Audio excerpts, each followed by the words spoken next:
Hi friends, ಎಲ್ರಿಗೂ ನಮಸ್ಕಾರ. ಜ್ಞಾನಗಂಗೋತ್ರಿ ಸಂಸ್ಥೆಯ ಇನ್ಕ್ವೆಸ್ಟ್ ಪ್ರಚಲಿತ ಘಟನೆಗಳ ಸರಣಿಗೆ ತಮ್ಮೆಲ್ಲರಿಗೂ ಮತ್ತೊಮ್ಮೆ ಸ್ವಾಗತ. ಸೊ ಇವತ್ತು ನಾವು ಸಂಚಿಕೆ ಸಂಖ್ಯೆ 898 ಡಿಸ್ಕಸ್ ಮಾಡ್ತಾ ಇದ್ದೇವೆ. ದಿನಾಂಕ 26ನೇ ಜೂನ್ 2025.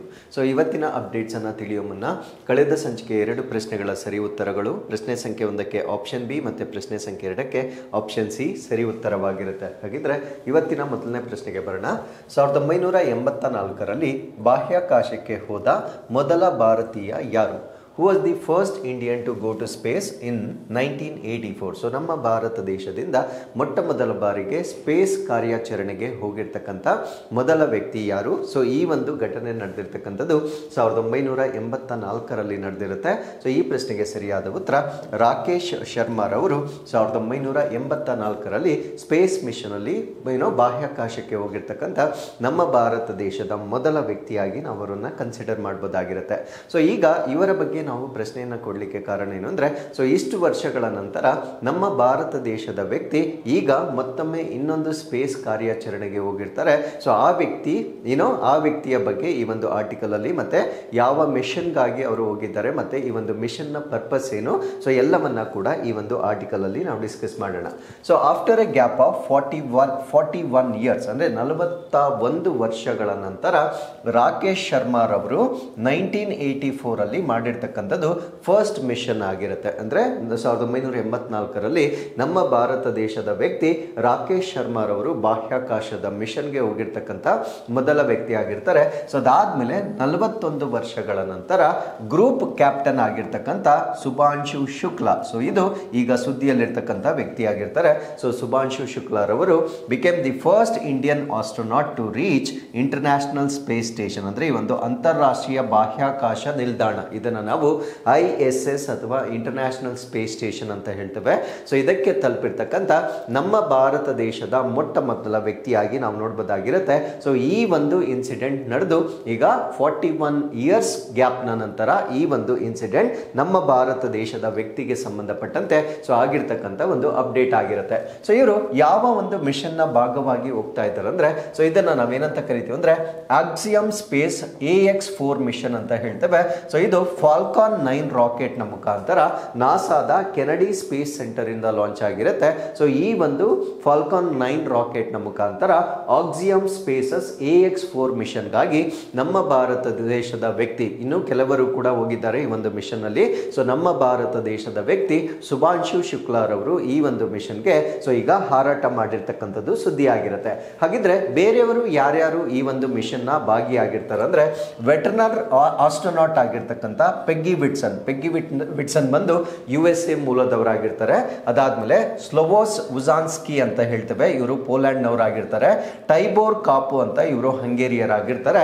ಸೊ ಇವರ ಜೊತೆಗೆ ಶುಭಾಂಶು ಶುಕ್ಲಾರವರು ಕೂಡ ಸೊ ಈ ಒಂದು ಮಿಷನ್ಗೆ ಇಂಟರ್ನ್ಯಾಷನಲ್ ಸ್ಪೇಸ್ ಸ್ಟೇಷನ್ಗೆ ಟ್ರಾವೆಲ್ ಮಾಡಿರ್ತಾರೆ. ಸೊ ಈ ಒಂದು ಮಿಷನ್ ಏನಿದೆ ಇದು 14 ಡೇಸ್ ಮಿಷನ್ ಆಗಿರುತ್ತೆ, ಅಂದ್ರೆ 14 ದಿನಗಳ ಕಾಲ ನಡೀತಕ್ಕಂಥ ಒಂದು ಮಿಷನ್ ಆಗಿರುತ್ತೆ. ಸೊ ಇದರಲ್ಲಿ 60ಕ್ಕೂ ಹೆಚ್ಚು ಎಕ್ಸ್ಪೆರಿಮೆಂಟ್ಸ್ ಅನ್ನ, ಅಂದ್ರೆ ಮೋರ್ ದೆನ್ 60 ಎಕ್ಸ್ಪೆರಿಮೆಂಟ್ಸ್ ಅಥವಾ 60ಕ್ಕಿಂತ ಹೆಚ್ಚು ಪ್ರಯೋಗಗಳನ್ನ ಈ ಒಂದು 14 ದಿನಗಳಲ್ಲಿ ಕಂಡಕ್ಟ್ ಮಾಡಲಾಗುತ್ತೆ. ಸೊ ಅದರಲ್ಲಿ ಕೆಲವೊಂದನ್ನ ನಾವು ಹೇಳೋದಾದ್ರೆ ಹ್ಯೂಮನ್ ಫಿಸಿಯಾಲಜಿ, ಅಂದ್ರೆ ಇದನ್ನ ನಾವು ಮಾನವನ ಶರೀರ ಶಾಸ್ತ್ರ ಅಂತ ಹೇಳ್ತೇವೆ. ಅಂದ್ರೆ ಆ ಒಂದು ಬಾಹ್ಯಾಕಾಶದಲ್ಲಿ ಅಥವಾ ಇಂಟರ್ನ್ಯಾಷನಲ್ ಸ್ಪೇಸ್ ಸ್ಟೇಷನ್ ಅಲ್ಲಿ ಸೊ ನಮ್ಮ ಒಂದು ಫಿಸಿಯಾಲಜಿ ಯಾವ ರೀತಿ ಬದಲಾವಣೆ ಆಗುತ್ತೆ ಅದ್ರ ಬಗ್ಗೆ ಅಧ್ಯಯನ ಮಾಡಲಾಗುತ್ತೆ. ಸ್ಪೇಸ್ ಟೆಕ್ ಅಂದ್ರೆ ಬಾಹ್ಯಾಕಾಶದ ತಂತ್ರಜ್ಞಾನಗಳನ್ನು ಅಧ್ಯಯನ ಮಾಡ್ತಕ್ಕಂಥದ್ದು ಅಂಡ್ ಅರ್ತ್ ಅಬ್ಸರ್ವೇಷನ್ ಅಂದ್ರೆ ಭೂಮಿಯ ವೀಕ್ಷಣೆಗೆ ಸಂಬಂಧಪಟ್ಟಂತೆ 60ಕ್ಕೂ ಹೆಚ್ಚು ಪ್ರಯೋಗಗಳನ್ನು ಈ 14 ದಿನಗಳಲ್ಲಿ ಕಂಡಕ್ಟ್ ಮಾಡಲಾಗುತ್ತೆ. So with this let's get into question number 2. ಅಂತಾರಾಷ್ಟ್ರೀಯ ಬಾಹ್ಯಾಕಾಶ ನಿಲ್ದಾಣಕ್ಕೆ, ಸೊ ನಾನು ಇಷ್ಟೊತ್ತು ಡಿಸ್ಕಸ್ ಮಾಡಿರ್ತಕ್ಕಂಥ ಅದೇ ಒಂದು ಮಿಷನ್ನ ಭಾಗವಾಗಿ ಮುಂದುವರೆದ ಇನ್ನೊಂದು ಅಪ್ಡೇಟ್ ಅನ್ನ ನಾನು ಇಲ್ಲೇ ಹೇಳ್ತಾ ಇದ್ದೇನೆ. ಸೊ ಇದು ಕೂಡ ಇಂಟರ್ನ್ಯಾಷನಲ್ ಸ್ಪೇಸ್ ಸ್ಟೇಷನ್ಗೆ ಸಂಬಂಧಪಟ್ಟಿರ್ತಕ್ಕಂಥ ಪ್ರಶ್ನೆ ಆಗಿರುತ್ತೆ ಅಂಡ್ ಆಕ್ಸಿಯಮ್ ಮಿಷನ್ಗೆ ಸಂಬಂಧಪಟ್ಟಿರ್ತಕ್ಕಂಥ ಪ್ರಶ್ನೆಯಾಗಿಯೇ ನಾವಿಲ್ಲಿ ನೋಡ್ತಾ ಇದ್ದೇವೆ. ಸೊ ಅಂತಾರಾಷ್ಟ್ರೀಯ ಬಾಹ್ಯಾಕಾಶ ನಿಲ್ದಾಣಕ್ಕೆ ಯಾವ ವಿಶ್ವವಿದ್ಯಾನಿಲಯವು ಬಿತ್ತನೆ ಬೀಜಗಳನ್ನು ಕಳುಹಿಸಿದೆ? Which university has sent seeds to international space station, ಅಂದ್ರೆ ಈ ಒಂದು ಅಂತಾರಾಷ್ಟ್ರೀಯ ಬಾಹ್ಯಾಕಾಶ ನಿಲ್ದಾಣದಲ್ಲಿ ಅಲ್ಲಿ ಅಲ್ಲಿ ಬೆಳೆಯಬಹುದಾಗಿರ್ತಕ್ಕಂಥ ಅಥವಾ ಈ ಪೌಷ್ಟಿಕಾಂಶಗಳ ಆಧಾರದ ಒಂದು ಭಾಗವಾಗಿ ಕೆಲವೊಂದು ಸೀಡ್ಸ್ಗಳನ್ನು ಅಲ್ಲಿ ಬೆಳಿಲಕ್ಕಂಥ ಪ್ರಯತ್ನವನ್ನ ಮಾಡುವ ಸೀಡ್ಸ್ಗಳನ್ನು ಕಳಿಸಲಾಗಿರುತ್ತೆ. ಸೊ ಈ ಒಂದು ಬಿತ್ತನೆ ಬೀಜಗಳನ್ನು ನಮ್ಮ ಭಾರತ ದೇಶದ ಒಂದು ವಿಶ್ವವಿದ್ಯಾನಿಲಯದಿಂದ ಕಳಿಸಲಾಗಿರುತ್ತೆ. ಸೊ ಆ ವಿಶ್ವವಿದ್ಯಾನಿಲಯ ಯಾವುದು ಅನ್ನೋದು ನಮ್ಮ ಪ್ರಶ್ನೆ ಆಗಿರುತ್ತೆ. ಈ ಪ್ರಶ್ನೆಗೆ ಸರಿಯಾದ ಉತ್ತರ Krishi Vidyalaya Dharwad, university of agriculture sciences. So ಧಾರವಾಡದ ವತಿಯಿಂದ ಈ ಒಂದು ಬಿತ್ತನೆ ಬೀಜಗಳನ್ನು ಕಳಿಸಲಾಗಿರುತ್ತೆ. ಹಾಗಿದ್ರೆ ಏನೇನು ಬಿತ್ತನೆ ಬೀಜಗಳನ್ನು ಕಳಿಸಿರ್ತಾರೆ ಅಂದ್ರೆ ಗ್ರೀನ್ ಗ್ರಾಮ್, ಫೆನುಗ್ರೀಕ್ ಸೀಡ್ಗಳನ್ನು ಕಳಿಸಿರ್ತಾರೆ. ಅಂದರೆ ಹೆಸರು ಕಾಳು ಮತ್ತು ಮೆಂತ್ಯ ಬೀಜಗಳನ್ನು ಇಂಟರ್ನ್ಯಾಷನಲ್ ಸ್ಪೇಸ್ ಸ್ಟೇಷನ್ಗೆ ಕಳಿಸಿರ್ತಾರೆ. ಸೊ ಏನಕ್ಕೆ ಕಳಿಸಿದ್ದಾರೆ ಅನ್ನೋದನ್ನು ಈ ಒಂದು ಆರ್ಟಿಕಲಲ್ಲಿ ನಾವು ಅರ್ಥ ಮಾಡ್ಕೊಳ್ಳೋಣ. ಹಾಗಿದ್ರೆ ಈ ಸೀಡ್ಸನ್ನು ಕಳಿಸಿರ್ತಕ್ಕಂಥವ್ರು university of agricultural sciences Dharwad. So very important ನೆನ್ಪಿಟ್ಕೊಳ್ಳಿ, ಧಾರವಾಡದ ಕೃಷಿ ವಿಶ್ವವಿದ್ಯಾಲಯ ಅಥವಾ ಕೃಷಿ ವಿಜ್ಞಾನ ವಿಶ್ವವಿದ್ಯಾಲಯದ ವತಿಯಿಂದ ಸೊ ಈ ಒಂದು ಸೀಡ್ಸ್ಗಳನ್ನು ಕಳಿಸಲಾಗಿರುತ್ತೆ. ಸೊ ಯಾವ ಸೀಡ್ಸ್ಗಳನ್ನು ಕಳಿಸಿರ್ತಾರೆ ಅಂದ್ರೆ ಡ್ರೈ ಸೀಡ್ಸ್ ಅಂದ್ರೆ ಒಣ ಬೀಜಗಳನ್ನು ಕಳಿಸಿರ್ತಾರೆ. ಸೊ ಒಂದು ಗ್ರೀನ್ ಗ್ರಾಮ್ ಅಂತ ಹೇಳ್ತೇವೆ. ಗ್ರೀನ್ ಗ್ರಾಮ್ ಅಂದ್ರೆ ಅದನ್ನ ನಾವು ಹೆಸರು ಕಾಳು ಅಥವಾ ಮೂಂಗ್ ದಾಲ್ ಅಂತ ಹೇಳ್ಬೋದಾಗಿರುತ್ತೆ. ಇನ್ನೊಂದನ್ನ ಫೆನುಗ್ರೀಕ್ ಅಥವಾ ಮೇಥಿ ಅಥವಾ ಮೆಂತ್ಯ ಬೀಜಗಳನ್ನು ಕಳಿಸಲಾಗಿರುತ್ತೆ. ಎಲ್ಲಿಗೆ ಕಳಿಸಿರ್ತಾರೆ ಅಂದ್ರೆ ಇಂಟರ್ನ್ಯಾಷನಲ್ ಸ್ಪೇಸ್ ಸ್ಟೇಷನ್ಗೆ ಕಳಿಸಿರ್ತಾರೆ. ಏನಕ್ಕಾಗಿ ಕಳಿಸಿರ್ತಾರೆ ಅಂದ್ರೆ as a part of space nutrition experiment. So ನಾವು ಪ್ರೀವಿಯಸ್ ಆರ್ಟಿಕಲ್ ಅಲ್ಲಿ 60ಕ್ಕಿಂತ ಹೆಚ್ಚು ಪ್ರಯೋಗಗಳನ್ನು ಮಾಡಲಾಗುತ್ತೆ ಅಂತ ಹೇಳಿದ್ವಲ್ವಾ. ಸೊ ಅದರಲ್ಲಿ ಇದು ಕೂಡ ಒಂದು ಭಾಗವಾಗಿ ಇರುತ್ತೆ. ಸೊ ಪೌಷ್ಟಿಕಾಂಶದ ಪ್ರಯೋಗದ ಭಾಗವಾಗಿ ಈ 2 ರೀತಿಯ ಬಿತ್ತನೆ ಬೀಜಗಳನ್ನು ಅಂತಾರಾಷ್ಟ್ರೀಯ ಬಾಹ್ಯಾಕಾಶ ನಿಲ್ದಾಣಕ್ಕೆ ಕಳಿಸಲಾಗಿರುತ್ತೆ. ಸೊ ವೈ ಇಟ್ ಮ್ಯಾಟರ್ಸ್, ಇದು ಏನಕ್ಕೆ ನಮಗೆ ಮುಖ್ಯ ಆಗುತ್ತೆ ಅಂತ ನಾವು ನೋಡೋದಾದ್ರೆ astronaut space nutritional challenges in space ಅಂದ್ರೆ ಈ ಖಗೋಳ ಶಾಸ್ತ್ರಜ್ಞರು ಅಥವಾ ಗಗನಯಾತ್ರಿಗಳು ಬಾಹ್ಯಾಕಾಶದಲ್ಲಿ ಅವರು ಬೇರೆ ಬೇರೆ ಮಿಷನ್ಸ್ಗಳನ್ನು ಮಾಡುವಾಗ ಈ ಪೌಷ್ಟಿಕಾಂಶದ ಸವಾಲುಗಳನ್ನು ಎದುರಿಸ್ತಕ್ಕಂಥದ್ದು ಸರ್ವೇ ಸಾಮಾನ್ಯವಾಗಿರುತ್ತೆ. ಸೊ ಈ ಒಂದು ಸೀಡ್ಸ್ ಏನಿರುತ್ತೆ they serve as fresh nutrient rich food sources during long missions. ಅಂದರೆ ಈ ಬೀಜಗಳು ದೀರ್ಘ ಕಾರ್ಯಾಚರಣೆಗಳ ಸಮಯದಲ್ಲಿ ತಾಜಾ ಮತ್ತು ಪೌಷ್ಟಿಕ ಸಮೃದ್ಧ ಆಹಾರದ ಮೂಲಗಳಾಗಿ ಕಾರ್ಯನಿರ್ವಹಿಸ್ತಕ್ಕಂಥ ಒಂದು ಸಾಧ್ಯತೆಯನ್ನು ನಾವು ಇಲ್ಲಿ ಗಮನಿಸಬಹುದಾಗಿರುತ್ತೆ. ಸೊ ಅದರ ಜೊತೆಗೆ ಈ ರಿಸರ್ಚ್ ಗೋಲ್ಸ್ ಏನು ಅಂದರೆ ಸಂಶೋಧನಾ ಗುರಿಗಳೇನು, ಯಾವುದನ್ನ ತಿಳಿಲಿಕ್ಕಾಗಿ ಈ ಒಂದು ಸೀಡ್ಸ್ಗಳನ್ನು ಅಲ್ಲಿ ಕ್ಯಾರಿ ಮಾಡಿದ್ದಾರೆ ಅಂತ ನಾವು ನೋಡೋದಾದ್ರೆ study sprouting efficiency. Sprouting is nothing but ಮೊಳಕೆ ಹೊಡಿತಕ್ಕಂಥ ಒಂದು ಕಾರ್ಯಕ್ಷಮತೆ ಎಷ್ಟಿದೆ. ಯಾಕಂದ್ರೆ ಅಲ್ಲಿ ಮೈಕ್ರೋ ಗ್ರಾವಿಟಿ ಇರುತ್ತೆ, ಅಂದ್ರೆ ಸೂಕ್ಷ್ಮ ಗುರುತ್ವಾಕರ್ಷಣ ಶಕ್ತಿ ಇರುತ್ತೆ. ಅಂಡ್ ಸಾಕಷ್ಟು ಹವಾಮಾನ ಒಂದು ಪರಿಸ್ಥಿತಿಗಳೇನಿರುತ್ತೆ, ಭೂಮಿಗೂ ಬಾಹ್ಯಾಕಾಶ ನಿಲ್ದಾಣಕ್ಕೂ ಸಾಕಷ್ಟು ವ್ಯತ್ಯಾಸಗಳಿರುತ್ತೆ. ಸೊ ಈ ವ್ಯತ್ಯಾಸಗಳಲ್ಲಿ ಆ ಬೀಜಗಳು ಮೊಳಕೆ ಹೊಡಿತಕ್ಕಂಥ ಒಂದು ಕಾರ್ಯಕ್ಷಮತೆ ಎಷ್ಟಿದೆ ಅನ್ನೋದನ್ನ ಪರೀಕ್ಷೆ ಮಾಡ್ತಾರೆ. ನ್ಯೂಟ್ರಿಷನಲ್ ಕಾಂಟೆಂಟ್ ಅಂದ್ರೆ ಅದು ಮೊಳಕೆ ಹಿಡಿದು ಅದು ಬೆಳೆದ ನಂತರ ಅದರಲ್ಲಿರ್ತಕ್ಕಂಥ ಪೌಷ್ಟಿಕಾಂಶಗಳ ಲಭ್ಯತೆ ಎಷ್ಟಿದೆ, ಅದರಲ್ಲಿ ಏನಾದರೂ ವ್ಯತ್ಯಾಸವಾಗುತ್ತಾ, ಸೊ ಇದನ್ನು ಕೂಡ ತಿಳ್ಕೊಳ್ಳಲಾಗುತ್ತೆ. ಅಂಡ್ ಫೈಟೋ ಹಾರ್ಮೋನ್ ಚೇಂಜಸ್ ಅಂತ ಹೇಳ್ತೇವೆ. ಅಂದ್ರೆ ಪ್ಲಾಂಟ್ ಅಲ್ಲಿ ಇರ್ತಕ್ಕಂಥ ಕೆಲವೊಂದು ಹಾರ್ಮೋನ್ಗಳು ಆಕ್ಸಿನ್, ಜಿಬ್ಬರ್ಲಿನ್, ಸೈಟೋಕಿನಿನ್, ಐಥಿಲಿನ್ ಅಂತ ಎಲ್ಲ ಹಾರ್ಮೋನ್ಸ್ ಬರುತ್ತೆ. ಸೊ ಈ ಒಂದು ಹಾರ್ಮೋನ್ಗಳಲ್ಲಿ ಆಗ್ತಕ್ಕಂಥ ವ್ಯತ್ಯಾಸಗಳನ್ನ ತಿಳಿಯಲಾಗುತ್ತೆ. ಅಂಡ್ ಟ್ರಾನ್ಸ್ಕ್ರಿಪ್ಟೋಮ್ ರೆಸ್ಪಾನ್ಸಸ್ ಅಂತ ಹೇಳ್ತೇವೆ. ಟ್ರಾನ್ಸ್ಕ್ರಿಪ್ಟೋನ್ ಅಂದ್ರೆ ಈ ಒಂದು ಜೀನ್ ಎಕ್ಸ್ಪ್ರೆಷನ್ ಅಂದ್ರೆ ಆ ಒಂದು ಪ್ಲಾಂಟ್ ಅಲ್ಲಿ ಇರ್ತಕ್ಕಂಥ ವಂಶವಾಹಿಗಳು ಯಾವ ರೀತಿ ವ್ಯಕ್ತಪಡಿಸುತ್ತವೆ, ಬೇರೆ ಬೇರೆ ಕ್ಯಾರೆಕ್ಟರ್ಸ್ ಅನ್ನ ಯಾವ ರೀತಿ ಅವು ವ್ಯಕ್ತಪಡಿಸ್ತವೆ ಅಥವಾ ಅಲ್ಲೇನಾದ್ರೂ ಬದಲಾವಣೆ ಆಗುತ್ತಾ, ಸೊ ಅದನ್ನ ನಾವೇನಂತ ಕರಿತೀವಿ ಅಂದ್ರೆ ಟ್ರಾನ್ಸ್ಕ್ರಿಪ್ಟೋಮ್ ರೆಸ್ಪಾನ್ಸಸ್ ಅಂತ ಹೇಳ್ತೇವೆ. ಅದ್ರ ಜೊತೆಗೆ microbial safety under microgravity conditions ಅಂದ್ರೆ ಸೂಕ್ಷ್ಮ ಗುರುತ್ವಾಕರ್ಷಣ ಶಕ್ತಿಯಲ್ಲಿ ಈ ಸೂಕ್ಷ್ಮ ಜೀವಿಗಳು ಯಾವ ರೀತಿ ಅವುಗಳ ಮೇಲೆ ಪ್ರಭಾವವನ್ನು ಬೀರಬಹುದು. ಸೊ ಎಲ್ಲ ಎಕ್ಸ್ಪೆರಿಮೆಂಟ್ಸ್ ಅನ್ನ ಕಂಡಕ್ಟ್ ಮಾಡಲಾಗುತ್ತೆ. ಸೊ ಈ ಫೈಟೋ ಹಾರ್ಮೋನ್ಗೆ ಸಂಬಂಧಪಟ್ಟಂತೆ ಒಂದು ಪ್ರಶ್ನೆಯನ್ನ ಕೇಳೋದಾದ್ರೆ ಈ ಪ್ಲಾಂಟ್ಸ್ ಅಲ್ಲಿ ಸಾಕಷ್ಟು ಫೈಟೋ ಹಾರ್ಮೋನ್ಸ್ ಇರುತ್ತೆ. ಸೊ ಈ ಫೈಟೋ ಹಾರ್ಮೋನ್ಸ್ ಅನ್ನ ನಾವು 2 ಕ್ಯಾಟಗರೀಸ್ ಆಗಿ ಡಿವೈಡ್ ಮಾಡ್ತೇವೆ. ಒಂದು ಗ್ರೋತ್ ಪ್ರಮೋಟರ್ಸ್ ಅಂತ ಹೇಳ್ತೇವೆ, ಅಂದ್ರೆ ಬೆಳವಣಿಗೆಯನ್ನ ಉತ್ತೇಜನ ಮಾಡ್ತಕ್ಕಂಥ ಹಾರ್ಮೋನ್ಗಳು. ಇನ್ನೊಂದನ್ನ ಗ್ರೋತ್ ಇನ್ಹಿಬಿಟರ್ಸ್ ಅಂತ ಹೇಳ್ತೇವೆ, ಅಂದ್ರೆ ಬೆಳವಣಿಗೆಯನ್ನ ತಡೀತಕ್ಕಂಥ ಹಾರ್ಮೋನ್ಸ್ ಅಂತ ಹೇಳ್ತೇವೆ. ಹಾಗಿದ್ರೆ ದೇರ್ ಇಸ್ ಒನ್ ಹಾರ್ಮೋನ್, ಇದನ್ನ ನೀವು ಸೈನ್ಸ್ ಅಲ್ಲಿ ಓದಿರ್ತೀರಾ, ಅದು ಪ್ರಮೋಟರ್ ಕೂಡ ಆಗಿರುತ್ತೆ, ಇನ್ಹಿಬಿಟರ್ ಕೂಡ ಆಗಿರುತ್ತೆ. ಹಾಗಿದ್ರೆ ಪ್ರಮೋಟರ್ ಮತ್ತೆ ಇನ್ಹಿಬಿಟರ್ ಎರಡೂ ಆಗಿರ್ತಕ್ಕಂಥ ಫೈಟೋ ಹಾರ್ಮೋನ್ ಯಾವುದು ಅನ್ನೋದನ್ನ ನೀವು ನಮಗೆ ಕಮೆಂಟ್ಸ್ ಅಲ್ಲಿ ತಿಳಿಸಬಹುದಾಗಿರುತ್ತೆ. ಸೊ ಉತ್ತರವನ್ನ ನಾವು ಫಸ್ಟ್ ಕಮೆಂಟ್ ಅಲ್ಲಿ ಪಿನ್ ಮಾಡಿರ್ತೇವೆ. ಸೊ ಅದಾದ್ಮೇಲೆ ನೀವು ಚೆಕ್ ಮಾಡಬಹುದಾಗಿರುತ್ತೆ. So with this let's get into question number 3. Kabini ನದಿ ಎಲ್ಲಿ ಹುಟ್ಟುತ್ತದೆ? Where does the Kabini river originate? So ಈ ಪ್ರಶ್ನೆಗೆ ಸರಿಯಾದ ಉತ್ತರ ಕಬಿನಿ ನದಿ ಕೇರಳದ ವಯನಾಡ್ನಲ್ಲಿ ಹುಟ್ಟತಕ್ಕಂಥ ಹರಿತಕ್ಕಂಥ ಒಂದು ನದಿ ಆಗಿರುತ್ತೆ. ಸೊ ಈ ನದಿ ಈಗ ಸುದ್ದಿಯಲ್ಲಿ ಇರಲಿಕ್ಕೆ ಕಾರಣ ಏನು ಅಂದ್ರೆ, ಸೊ ಕಬಿನಿ ಜಲಾಶಯದಲ್ಲಿ ಈಗ ಬಿರುಕು ಬಿಟ್ಟಿರುತ್ತೆ. ಸೊ ಈ ಒಂದು ಬಿರುಕನ್ನ ನಾವು ಇವಾಗಲೇ ಅದನ್ನ ದುರಸ್ತಿ ಮಾಡಬೇಕಾಗಿರುತ್ತೆ. ಸೊ ಆ ಒಂದು ಕಾರಣದಿಂದ ಕಬಿನಿ ನದಿಯ ಮೂಲ ಮತ್ತೆ ಅದರ ಹರಿವು ಎಲ್ಲವನ್ನ ಕೂಡ ಈ ಒಂದು ಆರ್ಟಿಕಲ್ ಅಲ್ಲಿ ನಾವು ಡಿಸ್ಕಸ್ ಮಾಡೋಣ. ಸೊ ಇದು approximately around 50 years old Kabini reservoir ಆಗಿರುತ್ತೆ. So this is in Mysuru district. So Mysuru ಜಿಲ್ಲೆಯಲ್ಲಿರ್ತಕ್ಕಂಥ ಈ ಒಂದು ಕಬಿನಿ ಜಲಾಶಯ ಏನಿದೆ, ಸೊ ಇಲ್ಲಿ ಕ್ರ್ಯಾಕ್ಸ್ಗಳು ಡೆವಲಪ್ ಆಗಿದೆ ಮತ್ತೆ ಕ್ಯಾವಿಟಿಗಳು ಡೆವಲಪ್ ಆಗಿದೆ. ಕ್ರ್ಯಾಕ್ಸ್ಗಳು ಅಂದ್ರೆ ಬಿರುಕುಗಳು, ಕೆಲವೊಂದು ಹೋಲ್ಸ್ ಕೂಡ ಈ ಒಂದು ಜಲಾಶಯದಲ್ಲಿ ಡೆವಲಪ್ ಆಗಿರ್ತಕ್ಕಂಥದ್ದನ್ನ ಪತ್ತೆ ಹಚ್ಚಲಾಗಿರುತ್ತೆ. ಸೊ ಈ ಒಂದು ಕ್ರ್ಯಾಕ್ಸ್ ಏನಿರುತ್ತೆ ಅದು 40ರಿಂದ 50 ಸೆಂಟಿಮೀಟರ್ ಡೀಪ್ ಇರುವುದರಿಂದ ಸೊ ಈ ಒಂದು ಈ ಇನ್ಫ್ರಾಸ್ಟ್ರಕ್ಚರ್ ಅಥವಾ ಮೂಲ ಸೌಕರ್ಯಕ್ಕೆ ಏನಾದರೂ ಅಪಾಯ ಆಗಬಹುದು ಅಂತಕ್ಕಂಥ ಒಂದು ಅಲಾರಂ ಅಥವಾ ಎಚ್ಚರಿಕೆಯನ್ನ ನಾವಿಲ್ಲಿ ಗ್ರಹಿಸಬೇಕಾಗಿರುತ್ತೆ. ಸೊ ಯಾಕೆ ಇದು ಮುಖ್ಯ ಆಗುತ್ತೆ ಅಂದ್ರೆ, ಸೊ ಕಬಿನಿ ರಿವರ್ ಅಂತಕ್ಕಂಥದ್ದು ಇದು ಕಾವೇರಿ ನದಿಗೆ ಒಂದು ಮೂಲವಾಗಿರುತ್ತೆ. Because we know that Kabini is tributary ಅಥವಾ ಕಾವೇರಿ ನದಿಯ ಉಪನದಿ ಆಗಿರೋದ್ರಿಂದ ಸೊ ಕಾವೇರಿ ನದಿಗೆ ನೀರನ್ನ ನೀಡ್ತಕ್ಕಂಥ ಒಂದು ಉಪನದಿಯಾಗಿ ನಾವು ನೋಡ್ಬೋದಾಗಿರುತ್ತೆ. ಸೊ ಇದು ಇರಿಗೇಷನ್ ಅಂದ್ರೆ ಕೃಷಿಗಾಗಿ ನೀರಾವರಿ, ಡ್ರಿಂಕಿಂಗ್ ವಾಟರ್ ಅಂದ್ರೆ ಕುಡಿಯುವ ನೀರು, and hydro power across Karnataka and Tamil Nadu. So Kaveri ನದಿಯನ್ನ ಸೊ ಎಲ್ಲಾ ಪರ್ಪಸ್ಗಳಿಗಾಗಿ ಕರ್ನಾಟಕ ಮತ್ತು ತಮಿಳುನಾಡಿನ ಆದ್ಯಂತ ಸೊ ಬಳಕೆ ಮಾಡುವ ಕಾರಣದಿಂದ ಕಬಿನಿ ನದಿಯನ್ನ ಪ್ರೊಟೆಕ್ಟ್ ಮಾಡ್ತಕ್ಕಂಥದ್ದು ಅಥವಾ ಅದರ ಜಲಾಶಯವನ್ನ ಪ್ರೊಟೆಕ್ಟ್ ಮಾಡ್ತಕ್ಕಂಥದ್ದು ಅತ್ಯಂತ ಮುಖ್ಯವಾಗಿರ್ತಕ್ಕಂಥ ಒಂದು ಸಂಗತಿ ಆಗಿರುತ್ತೆ. ಸೊ ಎನಿ ಸ್ಟ್ರಕ್ಚರಲ್ ಫೇಲ್ಯೂರ್ ಅಂದ್ರೆ ಸಪೋಸ್ ಏನಾದರೂ ಈ ಒಂದು ಅಣೆಕಟ್ಟಿಗೆ ಏನಾದರೂ ಫೇಲ್ಯೂರ್ ಏನಾದರೂ ಆದ್ರೆ ಅಥವಾ ಈ ರಿಸರ್ವೈರ್ಗೆ ಏನಾದರೂ ತೊಂದರೆ ಆದಾಗ ಆಬ್ವಿಯಸ್ಲಿ ಅಗ್ರಿಕಲ್ಚರಲ್ ಲಾಸಸ್ ಆಗುತ್ತೆ, ಕೃಷಿಯಲ್ಲಿ ನಷ್ಟ ಆಗುತ್ತೆ, ಅಂಡ್ ಫ್ಲಡ್ಸ್ ಅಥವಾ ಪ್ರವಾಹಗಳು ಕೂಡ ಸಂಭವಿಸ್ತಕ್ಕಂಥ ಒಂದು ಸಾಧ್ಯತೆ ಇರುತ್ತೆ.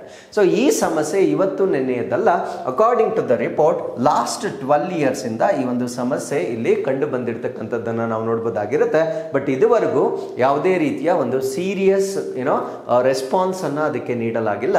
ಬಟ್ ಪ್ರಥಮ ಬಾರಿಗೆ ಸೊ ಈ ಬಾರಿ ಅದನ್ನ ರಿಪೇರಿ ಮಾಡಲಿಕ್ಕೆ 32.35 ಕೋಟಿ ರೂಪಾಯಿಗಳನ್ನ ಈಗ ಅಪ್ರೂವ್ ಅಥವಾ ಅನುಮೋದನೆ ಮಾಡಿರುವ ಕಾರಣದಿಂದ ಸೊ ಇದನ್ನ ರಿಪೇರಿ ಮಾಡ್ತಕ್ಕಂಥ ಒಂದು ಸಾಧ್ಯತೆ ನಾವಿಲ್ಲಿ ಗಮನಿಸಬಹುದಾಗಿರುತ್ತೆ. ಸೊ ಈಗ ಕಬಿನಿ ರಿವರ್ ಬಗ್ಗೆ ನಾವು ಬೇಸಿಕ್ ಮಾಹಿತಿಯನ್ನು ತಿಳ್ಕೊಳ್ಳೋದಾದ್ರೆ, ಕಬಿನಿಗೆ ಇನ್ನೊಂದು ಹೆಸರು ಕೂಡ ಇದೆ.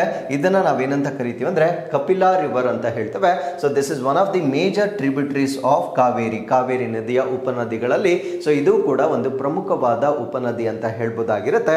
ಸೊ ಇದು ಕೇರಳದ ವೈನಾಡ್ನಲ್ಲಿ ಅರಿಜಿನೇಟ್ ಆಗುತ್ತೆ ಅಥವಾ ಕೇರಳದ ವೈನಾಡ್ನಲ್ಲಿ ಹುಟ್ಟತಕ್ಕಂಥ ಒಂದು ನದಿ ಆಗಿರುತ್ತೆ.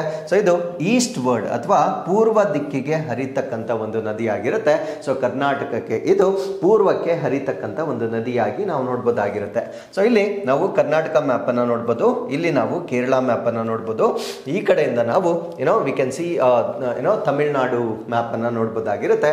ಈ ಥಿಕ್ ಬ್ಲೂ ಲೈನ್ ನಿಮ್ಗೆ ಏನ್ ಕಾಣಿಸ್ತಾ ಇದೆ, ಸೊ ಇದು ಕಾವೇರಿ ನದಿ ಆಗಿರುತ್ತೆ. ಸೊ ಇದು ಕರ್ನಾಟಕದ ಮುಖಾಂತರ ತಮಿಳುನಾಡಿಗೆ ಹರಿದು ಅದಾದ್ಮೇಲೆ ಸಮುದ್ರಕ್ಕೆ ಅದು ಎಂಟಿ ಆಗ್ತಕ್ಕಂಥ ಒಂದು ನದಿ ಆಗಿರುತ್ತೆ.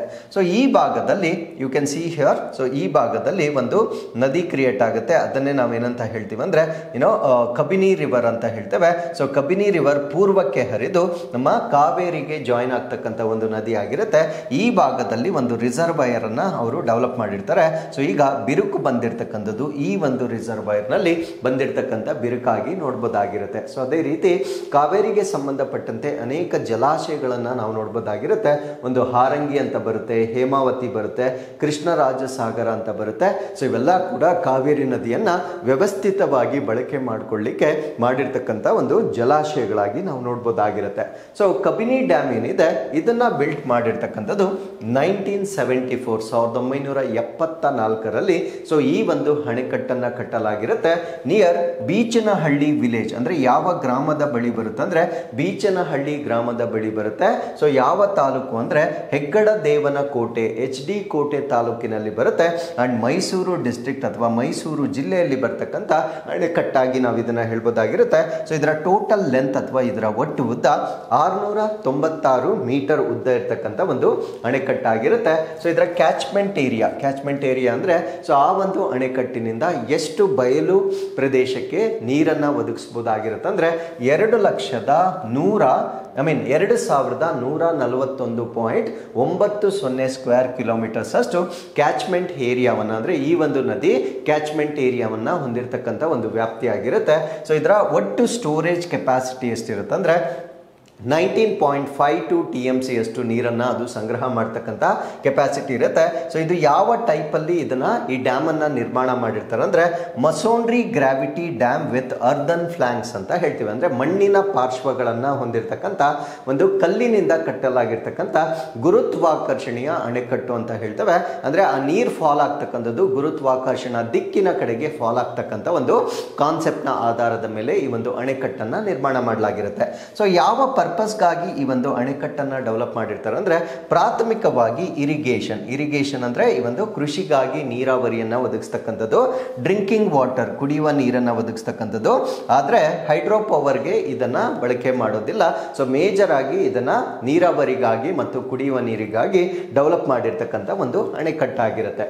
ಸೊ ಇದರ ಇಕೋಲಾಜಿಕಲ್ ಮತ್ತು ಕಲ್ಚರಲ್ ಸಿಗ್ನಿಫಿಕೆನ್ಸ್ ಅಂದರೆ ಈ ಒಂದು ಅಣೆಕಟ್ಟಿಗೆ ಈ ಪರಿಸರ ವಿಷಯಕ್ಕೆ ಸಂಬಂಧಪಟ್ಟಂತೆ ಕೂಡ ಸಾಕಷ್ಟು ಸಿಗ್ನಿಫಿಕೆನ್ಸ್ ಅನ್ನು ನಾವು ನೋಡಬಹುದಾಗಿರುತ್ತೆ. ಕಾರಣ ಏನು ಅಂದರೆ it borders Nagarhole and Bandipur national parks. ಅಂದರೆ ಇದು ನಾಗರಹೊಳೆ ಮತ್ತು ಬಂಡೀಪುರ ರಾಷ್ಟ್ರೀಯ ಉದ್ಯಾನವನಗಳೊಂದಿಗೆ ಗಡಿಯನ್ನು ಹಂಚಿಕೊಳ್ತಕ್ಕಂಥ ಒಂದು ಭಾಗವಾಗಿರುತ್ತೆ. ಸೊ ಇಲ್ಲಿರ್ತಕ್ಕಂಥ ಒಂದು ವಿಶೇಷವಾದ ಎನ್ವೈರನ್ಮೆಂಟಲ್ ಸಿಗ್ನಿಫಿಕೆನ್ಸ್ ಏನು ಅಂದರೆ ಎಲಿಫೆಂಟ್ ಕಾರಿಡಾರ್ಸ್ ಅಂತ ಹೇಳ್ತೇವೆ. ಅಂದರೆ ಆನೆಗಳು ಒಂದು ಪ್ರದೇಶದಿಂದ ಇನ್ನೊಂದು ಪ್ರದೇಶಕ್ಕೆ ಚಲಿಸ್ತಕ್ಕಂಥ ಒಂದು ಮಾರ್ಗವನ್ನು ಕೂಡ ಸೊ ಇದರ ವ್ಯಾಪ್ತಿಯಲ್ಲಿ ನಾವು ನೋಡುವುದರಿಂದ ಸೊ ಇದು ಪರಿಸರಕ್ಕಾಗಿ ಕೂಡ ಅಥವಾ ಪರಿಸರ ವಿಜ್ಞಾನಕ್ಕಾಗಿ ಕೂಡ ತುಂಬಾ ಸೂಕ್ಷ್ಮವಾಗಿರ್ತಕ್ಕಂಥ ಪ್ರದೇಶವಾಗಿ ನಾವು ಗಮನಿಸಬಹುದಾಗಿರುತ್ತೆ. So with this let's get into question number 4. ತುರ್ತು ಪರಿಸ್ಥಿತಿಯ ನಿಬಂಧನೆಗಳು ಸಂವಿಧಾನದ ಯಾವ ವಿಧಿಗಳ ಅಡಿಯಲ್ಲಿ ಬರುತ್ತವೆ?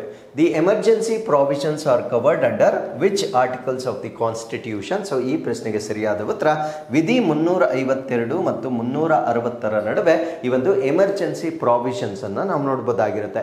ಸೊ ಎಮರ್ಜೆನ್ಸಿ ಪ್ರಾವಿಷನ್ಸ್ ಬಗ್ಗೆ ನಾವು ಡಿಸ್ಕಸ್ ಮಾಡಲಿಕ್ಕೆ ಕಾರಣ ಏನು ಅಂದರೆ so India marks 50 years since emergency. ಅಂದರೆ ನಮ್ಮ ಭಾರತ ದೇಶದಲ್ಲಿ ತುರ್ತು ಪರಿಸ್ಥಿತಿಯನ್ನು ಘೋಷಣೆ ಮಾಡಿ ಈಗ 50 ವರ್ಷಗಳು ಪೂರೈಕೆ ಆಗಿರುವ ಕಾರಣದಿಂದ ಸೊ ಇದರ ಬಗ್ಗೆ ನಾವು ಕಂಪ್ಲೀಟ್ ಹಿಸ್ಟಾರಿಕಲಿ ಐತಿಹಾಸಿಕವಾಗಿ ಏನೇನಾಗಿದೆ ಅದನ್ನು ಡಿಸ್ಕಸ್ ಮಾಡೋಣ. ಅದರ ಜೊತೆಗೆ ನಮ್ಮ ಸಂವಿಧಾನದಲ್ಲಿ ಈ ಎಮರ್ಜೆನ್ಸಿಗೆ ಸಂಬಂಧಪಟ್ಟಂತೆ ಏನೇನು ಪ್ರಾವಿಷನ್ಸ್ ಅನ್ನು ಕೊಟ್ಟಿದ್ದಾರೆ, ಏನೇನು ಟೈಪ್ಸ್ ಆಫ್ ಎಮರ್ಜೆನ್ಸೀಸ್ ಇದಾವೆ ಅವೆಲ್ಲವನ್ನ ಕೂಡ ಸೊ ಈ ಒಂದು ಆರ್ಟಿಕಲ್ ಅಲ್ಲಿ ನಾವು ಡಿಸ್ಕಸ್ ಮಾಡೋಣ. ಸೊ ಎಮರ್ಜೆನ್ಸಿ ಅಂತಕ್ಕಂಥದ್ದು ನಮ್ಮ ಭಾರತ ದೇಶದಲ್ಲಿ 25 ಜೂನ್ 1975 1975 25ನೇ ಜೂನ್ನಿಂದ ಪ್ರಾರಂಭವಾಗಿ 21 ಮಾರ್ಚ್ 1977 1977 21ನೇ ಮಾರ್ಚ್ ವರೆಗೂ ನಮ್ಮ ಭಾರತ ದೇಶದಲ್ಲಿ ಎಮರ್ಜೆನ್ಸಿಯನ್ನ ಇಂಪ್ಲಿಮೆಂಟ್ ಮಾಡಲಾಗಿರುತ್ತೆ. ಅಂಡ್ ಆ ಒಂದು ಸಮಯದಲ್ಲಿ Indira was accused of attempting to impose absolute authority throughout her tenure. ಅಂದರೆ ಅವರ ಒಂದು ಕಾರ್ಯಾವಧಿಯಲ್ಲಿ ಇವಂತರ ಡಿಕ್ಟೇಟರ್ಶಿಪ್ ತರ ಅಂತ ಹೇಳಲಾಗುತ್ತೆ. ಸೊ ಒಂದು ಡಿಕ್ಟೇಟರ್ಶಿಪ್ ಮಾದರಿಯಲ್ಲಿ ಅವರ ಆಳ್ವಿಕೆ ಆದ್ಯಂತ ಆ ರೀತಿಯ ಒಂದು ಪ್ಯಾಟರ್ನ್ ಅನ್ನ ಅವರು ಫಾಲೋ ಮಾಡ್ತಾ ಇದ್ರು ಅಂತಕ್ಕಂಥದ್ದನ್ನ ಸೊ ಇತಿಹಾಸದಲ್ಲಿ ಹೇಳ್ತಕ್ಕಂಥ ಒಂದು ಮಾಹಿತಿ ಆಗಿರುತ್ತೆ. ಸೊ ಈ ಒಂದು ಎಮರ್ಜೆನ್ಸಿಗೆ ಸಂಬಂಧಪಟ್ಟಂತೆ ಈ ಟೈಮ್ ಲೈನ್ ನಮಗೆ ಬಹಳ ಇಂಪಾರ್ಟೆಂಟ್ ಆಗುತ್ತೆ ಅಂಡ್ ರೀಸನ್ಸ್ ಕೂಡ ನಮಗೆ ಬಹಳ ಇಂಪಾರ್ಟೆಂಟ್ ಆಗುತ್ತೆ. ಸೊ ಏನಿದು ಟೈಮ್ ಲೈನ್ ಅಂತ ನಾವಿಲ್ಲಿ ನೋಡೋದಾದ್ರೆ 1966 1966ರಲ್ಲಿ Indira Gandhi elected as the prime minister of India. So ನಮ್ಮ ಭಾರತ ದೇಶದ ಪ್ರಧಾನಮಂತ್ರಿಗಳಾಗಿ ಇಂದಿರಾ ಗಾಂಧಿ ಅವರು ಆಯ್ಕೆ ಆಗಲಾಗಿರುತ್ತೆ. ಸೊ 1969 ಅಲ್ಲಿ ಅಂದ್ರೆ ಅದಾದ 3 ವರ್ಷಗಳ ನಂತರ ಕಾಂಗ್ರೆಸ್ ಏನಾಗುತ್ತೆ ಅಂದ್ರೆ ಸ್ಪ್ಲಿಟ್ ಆಗಲಿಕ್ಕೆ ಸ್ಟಾರ್ಟ್ ಆಗುತ್ತೆ. ಸ್ಪ್ಲಿಟ್ ಇನ್ ದ ಸೆನ್ಸ್ ಆಂತರಿಕವಾಗಿ ಕೆಲವೊಂದು ವ್ಯತ್ಯಾಸಗಳಾಗಿರುವ ಕಾರಣದಿಂದ ಅದರಲ್ಲಿ ಕೆಲವೊಂದು ಪಂಗಡಗಳು ಬೇರೆ ಬೇರೆ ಬ್ರೇಕ್ ಆಗಲಿಕ್ಕೆ ಪ್ರಾರಂಭವಾಗುತ್ತೆ.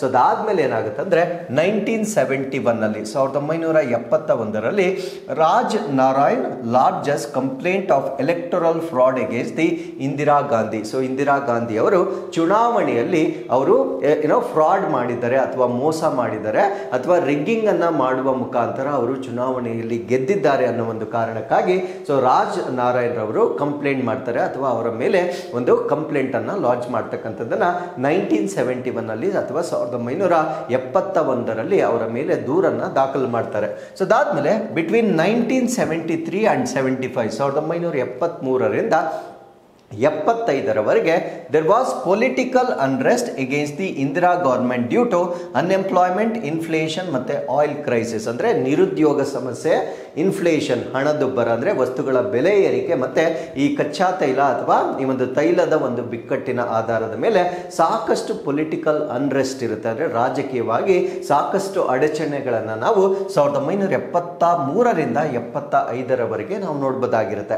ಸೊ ಅದಾದ್ಮೇಲೆ ಜೂನ್ 12, 1975 ಅದೇ ವರ್ಷ ಅಂದರೆ 1975ರಲ್ಲಿ ಅಲಹಾಬಾದ್ ಹೈಕೋರ್ಟ್ ಏನ್ ಮಾಡುತ್ತೆ ಅಂದ್ರೆ ಇಂದಿರಾ ಗಾಂಧಿ ಅವರು ಗಿಲ್ಟಿ ಅಂದ್ರೆ ಅವರು ತಪ್ಪಿತಸ್ಥೆ ಅಂತ ಅಲಹಾಬಾದ್ ಹೈಕೋರ್ಟ್ ಡಿಕ್ಲೇರ್ ಮಾಡುತ್ತೆ. ಯಾವ ವರ್ಷದಲ್ಲಿ ಅಂದ್ರೆ 1975ರಲ್ಲಿ. ಸೊ ಅವ್ರು ಏನು ಕಂಪ್ಲೇಂಟ್ ಮಾಡಿರ್ತಾರೆ ಅಂದ್ರೆ ರಾಜ್ ನಾರಾಯಣ್ ಏನು ಕಂಪ್ಲೇಂಟ್ ಲಾಡ್ಜ್ ಅನ್ನ ಮಾಡಿರ್ತಾರೆ, ಸೊ ಆ ಒಂದು ಕಂಪ್ಲೇಂಟ್ ನ ಆಧಾರದ ಮೇಲೆ ಅವರು ತಪ್ಪಿತಸ್ಥೆ ಅಂತ 1975ರಲ್ಲಿ ಅಲಹಾಬಾದ್ ಹೈಕೋರ್ಟ್ ನಿಂದ ಒಂದು ತೀರ್ಪನ್ನ ನೀಡಲಾಗುತ್ತೆ. ಅದಾದ್ಮೇಲೆ ಏನಾಗುತ್ತೆ ಅಂದ್ರೆ ಜೂನ್ 24, ಇಲ್ಲಿ ನೋಡಿ June 12ಕ್ಕೆ Allahabad high court ತೀರ್ಪನ್ನ ಕೊಟ್ಟಿರುತ್ತೆ.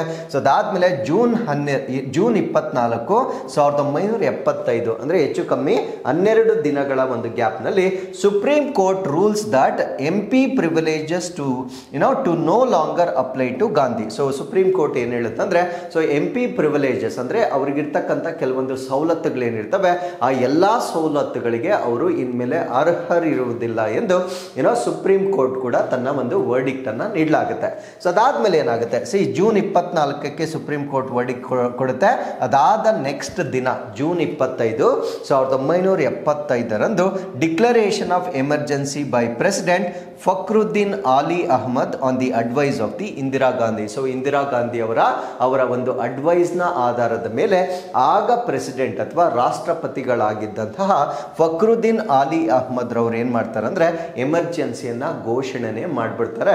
Just after 1 day ಅಂದ್ರೆ ಸುಪ್ರೀಂ ಕೋರ್ಟ್ ವರ್ಡಿಕ್ಟ್ ಅನ್ನ ಕೊಟ್ಟಿರ್ತಕ್ಕಂಥ ನೆಕ್ಸ್ಟ್ ದಿನನೇ ಈ ಒಂದು ತುರ್ತು ಪರಿಸ್ಥಿತಿಯನ್ನ ನಮ್ಮ ಭಾರತ ದೇಶದಲ್ಲಿ ಘೋಷಣೆ ಮಾಡಿರ್ತಕ್ಕಂಥ ಒಂದು ದಿನಾಂಕವಾಗಿರುತ್ತೆ. ಸೊ ಅದಾದ್ಮೇಲೆ ಜೂನ್ 26, 1975ರಂದು Indira Gandhi addresses the nation on All India Radio. ಅಂದ್ರೆ ಅದರ ನೆಕ್ಸ್ಟ್ ದಿನ ಆಲ್ ಇಂಡಿಯಾ ರೇಡಿಯೋದಲ್ಲಿ ಬಂದು ಇಂದಿರಾ ಗಾಂಧಿ ಅವರು ತಮ್ಮ ಒಂದು ಸ್ಪೀಚ್ ಅನ್ನ ಮಾಡಲಾಗುತ್ತೆ.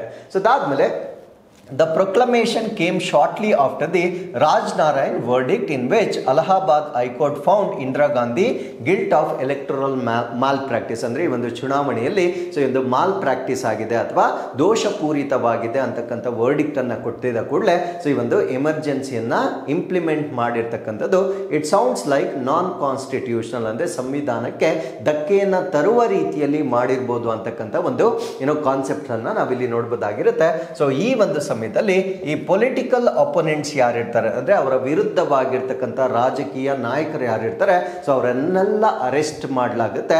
ಅದರಲ್ಲಿ ಕೆಲವು ಪ್ರಮುಖರನ್ನ ನಾವು ನೋಡೋದಾದ್ರೆ JP ನಾರಾಯಣ್ ಸಿಂಧಿಯಾ, ಮುಲಾಯಂ ಸಿಂಗ್, ರಾಜ್ ನಾರಾಯಣ್. ಸೊ ಇವರೇ ಕಂಪ್ಲೇಂಟ್ ಅನ್ನ ಲಾಂಚ್ ಮಾಡಿರ್ತಕ್ಕಂಥವ್ರು. ಸೊ ಅವರನ್ನು ಕೂಡ ಅರೆಸ್ಟ್ ಮಾಡಲಾಗುತ್ತೆ. Morarji Desai, Charan Singh, JP Kripalani, George Fernandes, Atal Bihari Vajpayee, LK Advani ಮತ್ತೆ ಅರುಣ್ ಜೇಟ್ಲಿ. ಸೊ ಈ ರೀತಿಯ ಪ್ರಮುಖ ನಾಯಕರನ್ನ ಅರೆಸ್ಟ್ ಮಾಡಿರ್ತಕ್ಕಂಥದ್ದನ್ನ ಕೂಡ ಈ ಒಂದು ಎಮರ್ಜೆನ್ಸಿ ಟೈಮ್ ಅಲ್ಲಿ ನಾವು ನೋಡಬಹುದಾಗಿರುತ್ತೆ. And since it's 21st month long tenure there were major curbs imposed over civil liberties and human rights. ಅಂದ್ರೆ ಈ ಒಂದು ಎಮರ್ಜೆನ್ಸಿಯ ಸಮಯದಲ್ಲಿ ಈ ಸಿವಿಲ್ ಲಿಬರ್ಟೀಸ್ ಅಂದ್ರೆ ನಮ್ಗಿರ್ತಕ್ಕಂಥ ಕೆಲವೊಂದು ಲಿಬರ್ಟೀಸ್ ಏನಿರ್ತವೆ, ಹ್ಯೂಮನ್ ರೈಟ್ಸ್ ಏನಿರ್ತವೆ ಅಂದ್ರೆ ಮಾನವ ಹಕ್ಕುಗಳೇನಿರ್ತವೆ ಸೊ ಅದನ್ನೆಲ್ಲ ಕರ್ಬ್ ಮಾಡಿರ್ತಕ್ಕಂಥದ್ದು ಅಥವಾ ತಡೆಯನ್ನ ಮಾಡಿರ್ತಕ್ಕಂಥದ್ದನ್ನ ಕೂಡ ಈ ಒಂದು ಸಮಯದಲ್ಲಿ ನಾವು ನೋಡಬಹುದಾಗಿರುತ್ತೆ. ಅಂಡ್ ಸರಿ ಸುಮಾರು 1,40,000 ಜನ ಬೇರೆ ಬೇರೆ ಕಾರಣಗಳಿಂದ ಸೊ ಈ ಒಂದು ಸಮಯದಲ್ಲಿ ಅರೆಸ್ಟ್ ಮಾಡಿರ್ತಕ್ಕಂಥದ್ದನ್ನ ಕೂಡ ನಾವು ನೋಡಬಹುದಾಗಿರುತ್ತೆ. ಸೊ ಈ ಸಮಯದಲ್ಲಿ ಕೆಲವೊಂದು ಆಕ್ಟ್ಸ್ ಗಳನ್ನ ಅಥವಾ ಕಾಯ್ದೆಗಳನ್ನ ಕೂಡ ಜಾರಿಗೆ ತರ್ತಾರೆ. ಒಂದನ್ನ ಕೋಪ್ಪೋಸಾ ಅಂತ ಹೇಳ್ತೇವೆ, ಇನ್ನೊಂದನ್ನ ಆಪ್ಸ್ಪಾ ಅಂತ ಹೇಳ್ತೇವೆ. ಸೊ ಈ ರೀತಿಯ ನೊಟೋರಿಯಸ್ ಅಂತ ಹೇಳಲಾಗುತ್ತೆ, ಬಟ್ ಇದನ್ನ ಆಕ್ಟ್ಸ್ ಅಂತ ನಾವು ಕರಿಬಹುದು. ಈ ಎರಡು ಕಾಯ್ದೆಗಳನ್ನ ಕೂಡ ಸೊ ಈ ಒಂದು ಸಮಯದಲ್ಲಿ ತಂದಿರತಕ್ಕಂಥದ್ದನ್ನ ನಾವಿಲ್ಲಿ ಗಮನಿಸಬಹುದಾಗಿರುತ್ತೆ. ಸೊ ಇಷ್ಟು ಬ್ರೀಫ್ ಆಗಿ ನಾನು ಆ ಒಂದು ಕ್ರೊನಾಲಜಿ ಆಫ್ ಈವೆಂಟ್ಸ್ ಏನಾಗಿದೆ ಅಂತ ಎಕ್ಸ್ಪ್ಲೇನ್ ಮಾಡಿದ್ದೇನೆ. ಸೊ ಈಗ ನಾವು ಸ್ವಲ್ಪ ನಮ್ಮ ಸಂವಿಧಾನದಲ್ಲಿ ಏನಿದೆ ಅನ್ನೋದನ್ನ ಚೆಕ್ ಮಾಡ್ತಾ ಬರೋಣ. ಸೊ ಈಗ ಇದು ಯಾಕೆ ಸುದ್ದಿಯಲ್ಲಿದೆ ಅಂದರೆ it is 50 years since the imposition of emergency. So 1975 ಇಂದ 1977 ವರೆಗೂ ಸೊ ಈ ಒಂದು ಎಮರ್ಜೆನ್ಸಿಯನ್ನು ಇಂಪೋಸ್ ಮಾಡಿರುವ ಕಾರಣದಿಂದ ನಮ್ಮ ಭಾರತ ದೇಶದಲ್ಲಿ ಪ್ರಸ್ತುತವಾಗಿರ್ತಕ್ಕಂಥ ಸರ್ಕಾರ ಸೊ ಈ ಒಂದು ದಿನವನ್ನು ಸಂವಿಧಾನ್ ಹತ್ಯಾ ದಿವಸ್ ಅಂದರೆ ಕಾನ್ಸ್ಟಿಟ್ಯೂಷನ್ ಮರ್ಡರ್ ಡೇ ಅಂತ ಅನೌನ್ಸ್ ಮಾಡಲಾಗಿರುತ್ತೆ. ಸೊ ಈ ಕಾನ್ಸ್ಟಿಟ್ಯೂಷನ್ ಮರ್ಡರ್ ಡೇ ಅಥವಾ ಸಂವಿಧಾನದ ಹತ್ಯೆ ದಿನವನ್ನು ಈ ಜೂನ್ 25ನೇ ತಾರೀಕು ಆಚರಣೆ ಮಾಡ್ತಕ್ಕಂಥ ನಿರ್ಧಾರವನ್ನ ಕೇಂದ್ರ ಸರ್ಕಾರ ತೆಗೆದುಕೊಂಡಿರ್ತಕ್ಕಂಥದ್ದು ಇದು ಸುದ್ದಿಯಲ್ಲಿರ್ತಕ್ಕಂಥ ವಿಷಯವಾಗಿರುತ್ತೆ. ಸೊ ಹಿಸ್ಟಾರಿಕಲ್ ಕಾಂಟೆಕ್ಸ್ಟ್ ಅನ್ನ ತೆಗೆದುಕೊಂಡರೆ ಆನ್ ಜೂನ್ 25, 1975 ಅಲ್ಲಿ then prime minister Indira Gandhi ಅವರು ಸೊ ನಮ್ಮ ಭಾರತ ದೇಶದಲ್ಲಿ ನೇಷನ್ ವೈಡ್ ಅಂದ್ರೆ ರಾಷ್ಟ್ರಾದ್ಯಂತ ಈ ಒಂದು ತುರ್ತು ಪರಿಸ್ಥಿತಿಯನ್ನ ಏರಿಕೆ ಮಾಡಿರ್ತಾರೆ. ಯಾವ ಆರ್ಟಿಕಲ್ ನ ಅಡಿಯಲ್ಲಿ ಅಂದ್ರೆ ಆರ್ಟಿಕಲ್ 352 ನ ಅಡಿಯಲ್ಲಿ ಸೈಟಿಂಗ್ ಇಂಟರ್ನಲ್ ಡಿಸ್ಟರ್ಬೆನ್ಸಸ್ ಅಂದ್ರೆ ಆಂತರಿಕ ಗಲಭೆ ಹೆಚ್ಚಾಗುತ್ತಿರುವ ಕಾರಣದಿಂದ ತುರ್ತು ಪರಿಸ್ಥಿತಿಗಳನ್ನ ಏರಿಕೆ ಮಾಡಲಾಗುತ್ತಿದೆ ಅನ್ನುವ ಒಂದು ಕಾರಣವನ್ನ ಕೊಡುವ ಮುಖಾಂತರ ಸೊ ದೇಶಾದ್ಯಂತ ತುರ್ತು ಪರಿಸ್ಥಿತಿಯನ್ನ ಅವರು ಇಂಪ್ಲಿಮೆಂಟ್ ಮಾಡಿರ್ತಾರೆ. ಸೊ ಈ ಒಂದು ತುರ್ತು ಪರಿಸ್ಥಿತಿ ಒಟ್ಟು 21 months ಇರುತ್ತೆ, 21 ತಿಂಗಳುಗಳ ಕಾಲ ಆ ಒಂದು ತುರ್ತು ಪರಿಸ್ಥಿತಿಯನ್ನ ನಮ್ಮ ರಾಷ್ಟ್ರ ನೋಡಿರುತ್ತೆ. ಸೊ ಈ ಒಂದು ಸಮಯದಲ್ಲಿ ನಮ್ಮ ಜನರ ಒಂದು ಸಿವಿಲ್ ಲಿಬರ್ಟೀಸ್ ಏನಿರುತ್ತೆ, ನಾಗರಿಕ ಸ್ವತಂತ್ರಗಳನ್ನ ಅಮಾನತುಗೊಳಿಸಲಾಗಿರುತ್ತೆ. ಪ್ರೆಸ್ ಫ್ರೀಡಮ್ ಕರ್ಟೇಲ್ಡ್ ಅಂದ್ರೆ ಪತ್ರಿಕೆಗಳಿಗೆ ಇರತಕ್ಕಂಥ ಒಂದು ಸ್ವಾತಂತ್ರ್ಯವನ್ನ ಮೊಟಕುಗೊಳಿಸಲಾಗಿರುತ್ತೆ. ಅಂಡ್ ಆಪೋಸಿಷನ್ ಲೀಡರ್ಸ್ ಯಾರ್ಯಾರು ಇರ್ತಾರೆ ಸೊ ಅವ್ರನ್ನೆಲ್ಲ ಜೈಲುಗಟ್ಟಿರ್ತಕ್ಕಂಥ ದಿನಗಳನ್ನ ನಾವಿಲ್ಲಿ ನೆನಪಿಸ್ಕೊಳ್ಬಹುದಾಗಿರುತ್ತೆ. ಸೊ ನಮ್ಮ ಭಾರತ ದೇಶದ ಸಂವಿಧಾನದಲ್ಲಿ there are 3 types of emergencies ಅಂದ್ರೆ 3 ರೀತಿಯ ತುರ್ತು ಪರಿಸ್ಥಿತಿಗಳನ್ನ ನಾವು ನೋಡಬಹುದಾಗಿರುತ್ತೆ. ಇದು ನಮ್ಮ ಭಾರತ ದೇಶದ ಸಂವಿಧಾನದ 18ನೇ ಭಾಗದಲ್ಲಿ ಪಾರ್ಟ್ 18 ನಲ್ಲಿ ಆರ್ಟಿಕಲ್ 352 ಇಂದ ಆರ್ಟಿಕಲ್ 360 ವರೆಗೆ ನಾವು ಈ ಒಂದು ಎಮರ್ಜೆನ್ಸಿಗೆ ಸಂಬಂಧಪಟ್ಟಂತೆ ಪ್ರಾವಿಷನ್ಸ್ ಗಳನ್ನ ನಾವು ನೋಡಬಹುದಾಗಿರುತ್ತೆ. ಏನಕ್ಕೆ ಈ ಒಂದು ಎಮರ್ಜೆನ್ಸಿ ಅಂತಕ್ಕಂಥ ಕಾನ್ಸೆಪ್ಟ್ ಅನ್ನ ನಮ್ಮ ಸಂವಿಧಾನದಲ್ಲಿ ಇನ್ಕ್ಲೂಡ್ ಮಾಡಿರ್ತಾರೆ ಅಂದ್ರೆ safeguard the nation during extraordinary situations ಅಂದ್ರೆ ಅಸಾಧಾರಣವಾಗಿರ್ತಕ್ಕಂಥ ಸಂದರ್ಭಗಳೇನಾದರೂ ಉದ್ಭವವಾದರೆ ನಮ್ಮ ರಾಷ್ಟ್ರವನ್ನ ಸಂರಕ್ಷಣೆ ಮಾಡಬೇಕು ಅನ್ನುವ ಕಾರಣದಿಂದ ಸೊ ಈ ಒಂದು ಎಮರ್ಜೆನ್ಸಿ ಅಂತಕ್ಕಂಥ ಕಾನ್ಸೆಪ್ಟ್ ಅನ್ನ ನಮ್ಮ ಸಂವಿಧಾನದಲ್ಲಿ ಅಳವಡಿಸಲಾಗಿರುತ್ತೆ. ಸೊ ಇದರಲ್ಲಿ ಮೊದಲನೇ ಟೈಪ್ ಆಫ್ ಎಮರ್ಜೆನ್ಸಿಯನ್ನ ನಾವೇನಂತ ಕರಿತೀವಿ ಅಂದ್ರೆ ನ್ಯಾಷನಲ್ ಎಮರ್ಜೆನ್ಸಿ ಅಥವಾ ರಾಷ್ಟ್ರೀಯ ತುರ್ತು ಪರಿಸ್ಥಿತಿ ಅಂತ ಹೇಳ್ತೇವೆ. ಸೊ ಇದು ಆರ್ಟಿಕಲ್ 350 ಅಡಿಯಲ್ಲಿ ಬರ್ತಕ್ಕಂಥ ಒಂದು ಎಮರ್ಜೆನ್ಸಿ ಆಗಿರುತ್ತೆ. ಸೊ ಯಾವ ಕಾರಣಗಳ ಮೇಲೆ ಈ ಎಮರ್ಜೆನ್ಸಿಯನ್ನ ಇಂಪ್ಲಿಮೆಂಟ್ ಮಾಡಬಹುದಾಗಿರುತ್ತೆ ಅಂದ್ರೆ ವಾರ್ ಯುದ್ಧಗಳ ಸಮಯದಲ್ಲಿ, ಎಕ್ಸ್ಟರ್ನಲ್ ಅಗ್ರೆಷನ್ ಅಂದ್ರೆ ಬಾಹ್ಯ ಆಕ್ರಮಣವಾಗಿರ್ತಕ್ಕಂಥ ಸಂದರ್ಭದಲ್ಲಿ, ಆರ್ಮ್ಡ್ ರೆಬಿಲಿಯನ್ ಅಂದ್ರೆ ಸಶಸ್ತ್ರ ದಂಗೆಗಳಾಗಿರ್ತಕ್ಕಂಥ ಸಮಯದಲ್ಲಿ ಸೊ ಈ ಒಂದು ರಾಷ್ಟ್ರೀಯ ತುರ್ತು ಪರಿಸ್ಥಿತಿಯನ್ನ ಹೇರಬಹುದಾಗಿರುತ್ತೆ. And it can be declared for the whole country or part of it ಅಂದ್ರೆ ಪೂರ್ತಿ ದೇಶದಲ್ಲಿ ಇದನ್ನ ಅಪ್ಲೈ ಮಾಡಬಹುದಾಗಿರುತ್ತೆ ಅಥವಾ ದೇಶದ ಯಾವುದಾದ್ರೂ ಒಂದು ಭಾಗಕ್ಕಾದರೂ ಕೂಡ ಸೊ ಈ ಒಂದು ಎಮರ್ಜೆನ್ಸಿಯನ್ನ ಅಪ್ಲೈ ಮಾಡಬಹುದಾಗಿರುತ್ತೆ. ಸೊ ಇದರಿಂದ ಆಗ್ತಕ್ಕಂಥ ಇಂಪ್ಯಾಕ್ಟ್ಸ್ ಏನು, ನ್ಯಾಷನಲ್ ಎಮರ್ಜೆನ್ಸಿನ ಇಂಪ್ಲಿಮೆಂಟ್ ಮಾಡಿದ್ರೆ ಅದರಿಂದ ಆಗ್ತಕ್ಕಂಥ ಪರಿಣಾಮಗಳೇನು ಅಂತ ನಾವು ನೋಡೋದಾದ್ರೆ central government gains sweeping power ಅಂದ್ರೆ ಕೇಂದ್ರ ಸರ್ಕಾರಕ್ಕೆ ಸಂಪೂರ್ಣ ಅಧಿಕಾರ ಇರುತ್ತೆ. ಅಂದ್ರೆ ಈಗಿರ್ತಕ್ಕಂಥ ಒಂದು ಸ್ಟ್ರಕ್ಚರ್ ಏನಿದೆ ಸ್ಟೇಟ್ ಮತ್ತೆ ಸೆಂಟ್ರಲ್ ಮೆಷಿನರಿ ಏನಿದೆ ಸೊ ಸ್ಟೇಟ್ಗೆ ಸಾಕಷ್ಟು ಅಧಿಕಾರಗಳನ್ನ ಮೊಟಕುಗೊಳಿಸಿ ಸೊ ಮೋಸ್ಟ್ ಆಫ್ ದಿ ಒಂದು ಪವರ್ಸ್ ಅಂತಕ್ಕಂಥದ್ದು ಕೇಂದ್ರ ಸರ್ಕಾರಕ್ಕೆ ಹಸ್ತಾಂತರವಾಗುತ್ತೆ. And fundamental rights under article 19 are suspended ಅಂದ್ರೆ ವಿಧಿ 19ರ ಅಡಿಯಲ್ಲಿ ಬರ್ತಕ್ಕಂಥ ಮೂಲಭೂತ ಹಕ್ಕುಗಳನ್ನ ಅಮಾನತು ಮಾಡಿಸಲಾಗುತ್ತೆ. ಸೊ ಇದನ್ನ ಆರ್ಟಿಕಲ್ 358ರ ಪ್ರಕಾರ ಆರ್ಟಿಕಲ್ 19 ಅಡಿಯಲ್ಲಿ ಬರ್ತಕ್ಕಂಥ ಮೂಲಭೂತ ಹಕ್ಕುಗಳೇನಿರ್ತವೆ ಸೊ ಅದನ್ನ ಸಸ್ಪೆಂಡ್ ಮಾಡಲಾಗುತ್ತೆ ಅಥವಾ ಮೊಟಕುಗೊಳಿಸಲಾಗುತ್ತೆ. ಅದ್ರ ಜೊತೆಗೆ suspension of other fundamental rights ಬೇರೆ ಮೂಲಭೂತ ಹಕ್ಕುಗಳನ್ನ ಕೂಡ ಅಮಾನತುಗೊಳಿಸಲಾಗುತ್ತೆ. ಸೊ ಎಕ್ಸೆಪ್ಟ್ ಆರ್ಟಿಕಲ್ 20 ಮತ್ತೆ 21 ಈ 2 ಆರ್ಟಿಕಲ್ಸ್ಗೆ ಸಂಬಂಧಪಟ್ಟಂತೆ ಮೂಲಭೂತ ಹಕ್ಕುಗಳನ್ನ ಮೊಟಕುಗೊಳಿಸಲಿಕ್ಕೆ ಎಮರ್ಜೆನ್ಸಿ ಟೈಮಲ್ಲೂ ಕೂಡ ಅವಕಾಶ ಇರೋದಿಲ್ಲ. ಸೊ ಬೇರೆ ಫಂಡಮೆಂಟಲ್ ರೈಟ್ಸ್ಗಳನ್ನ ಆರ್ಟಿಕಲ್ 359 ಅಡಿಯಲ್ಲಿ ಸಸ್ಪೆಂಡ್ ಮಾಡ್ತಕ್ಕಂಥದ್ದನ್ನ ನಾವಿಲ್ಲಿ ಗಮನಿಸಬಹುದಾಗಿರುತ್ತೆ. ಆರ್ಟಿಕಲ್ 19 ಅಡಿಯಲ್ಲಿ ಬರ್ತಕ್ಕಂಥ ಫಂಡಮೆಂಟಲ್ ರೈಟ್ಸ್ ಅನ್ನ ಆರ್ಟಿಕಲ್ 358 ಅಡಿಯಲ್ಲಿ ಸಸ್ಪೆಂಡ್ ಮಾಡಲಾಗುತ್ತೆ. ಅದನ್ನ ಹೊರತುಪಡಿಸಿ ಮಿಕ್ಕಿದೆಲ್ಲ ಆರ್ಟಿಕಲ್ಸ್ ಎಕ್ಸೆಪ್ಟ್ಸ್ ಆರ್ಟಿಕಲ್ 20 ಮತ್ತು 21 ಅನ್ನ ಆರ್ಟಿಕಲ್ 359 ನ ಅಡಿಯಲ್ಲಿ ಸಸ್ಪೆಂಡ್ ಮಾಡಲಾಗುತ್ತೆ. ಸೊ ಅದಾದ್ಮೇಲೆ parliament can legislate on state subjects, ಅಂದ್ರೆ ನಮ್ಮ ರಾಜ್ಯದ ವಿಷಯಗಳಿಗೆ ಸಂಬಂಧಪಟ್ಟಂತೆ ಪಾರ್ಲಿಮೆಂಟ್ ಅಂದ್ರೆ ಸಂಸತ್ತು ಅಥವಾ ಸರಳವಾಗಿ ಹೇಳೋದಾದ್ರೆ ಕೇಂದ್ರ ಸರ್ಕಾರ ಶಾಸನಗಳನ್ನ ಮಾಡ್ತಕ್ಕಂಥ ಅಧಿಕಾರವನ್ನ ನೀಡಲಾಗುತ್ತೆ. ಅಂಡ್ ಇದರ ಡ್ಯೂರೇಷನ್ ಅಂದ್ರೆ ಈ ತುರ್ತು ಪರಿಸ್ಥಿತಿ ಎಷ್ಟು ಕಾಲಾವಧಿವರೆಗೆ ಇರುತ್ತೆ ಅಂತ ನಾವು ನೋಡೋದಾದ್ರೆ ಇನಿಷಿಯಲಿ 1 ಮಂತ್, ಸೊ ಆರಂಭದಲ್ಲಿ 1 ತಿಂಗಳು.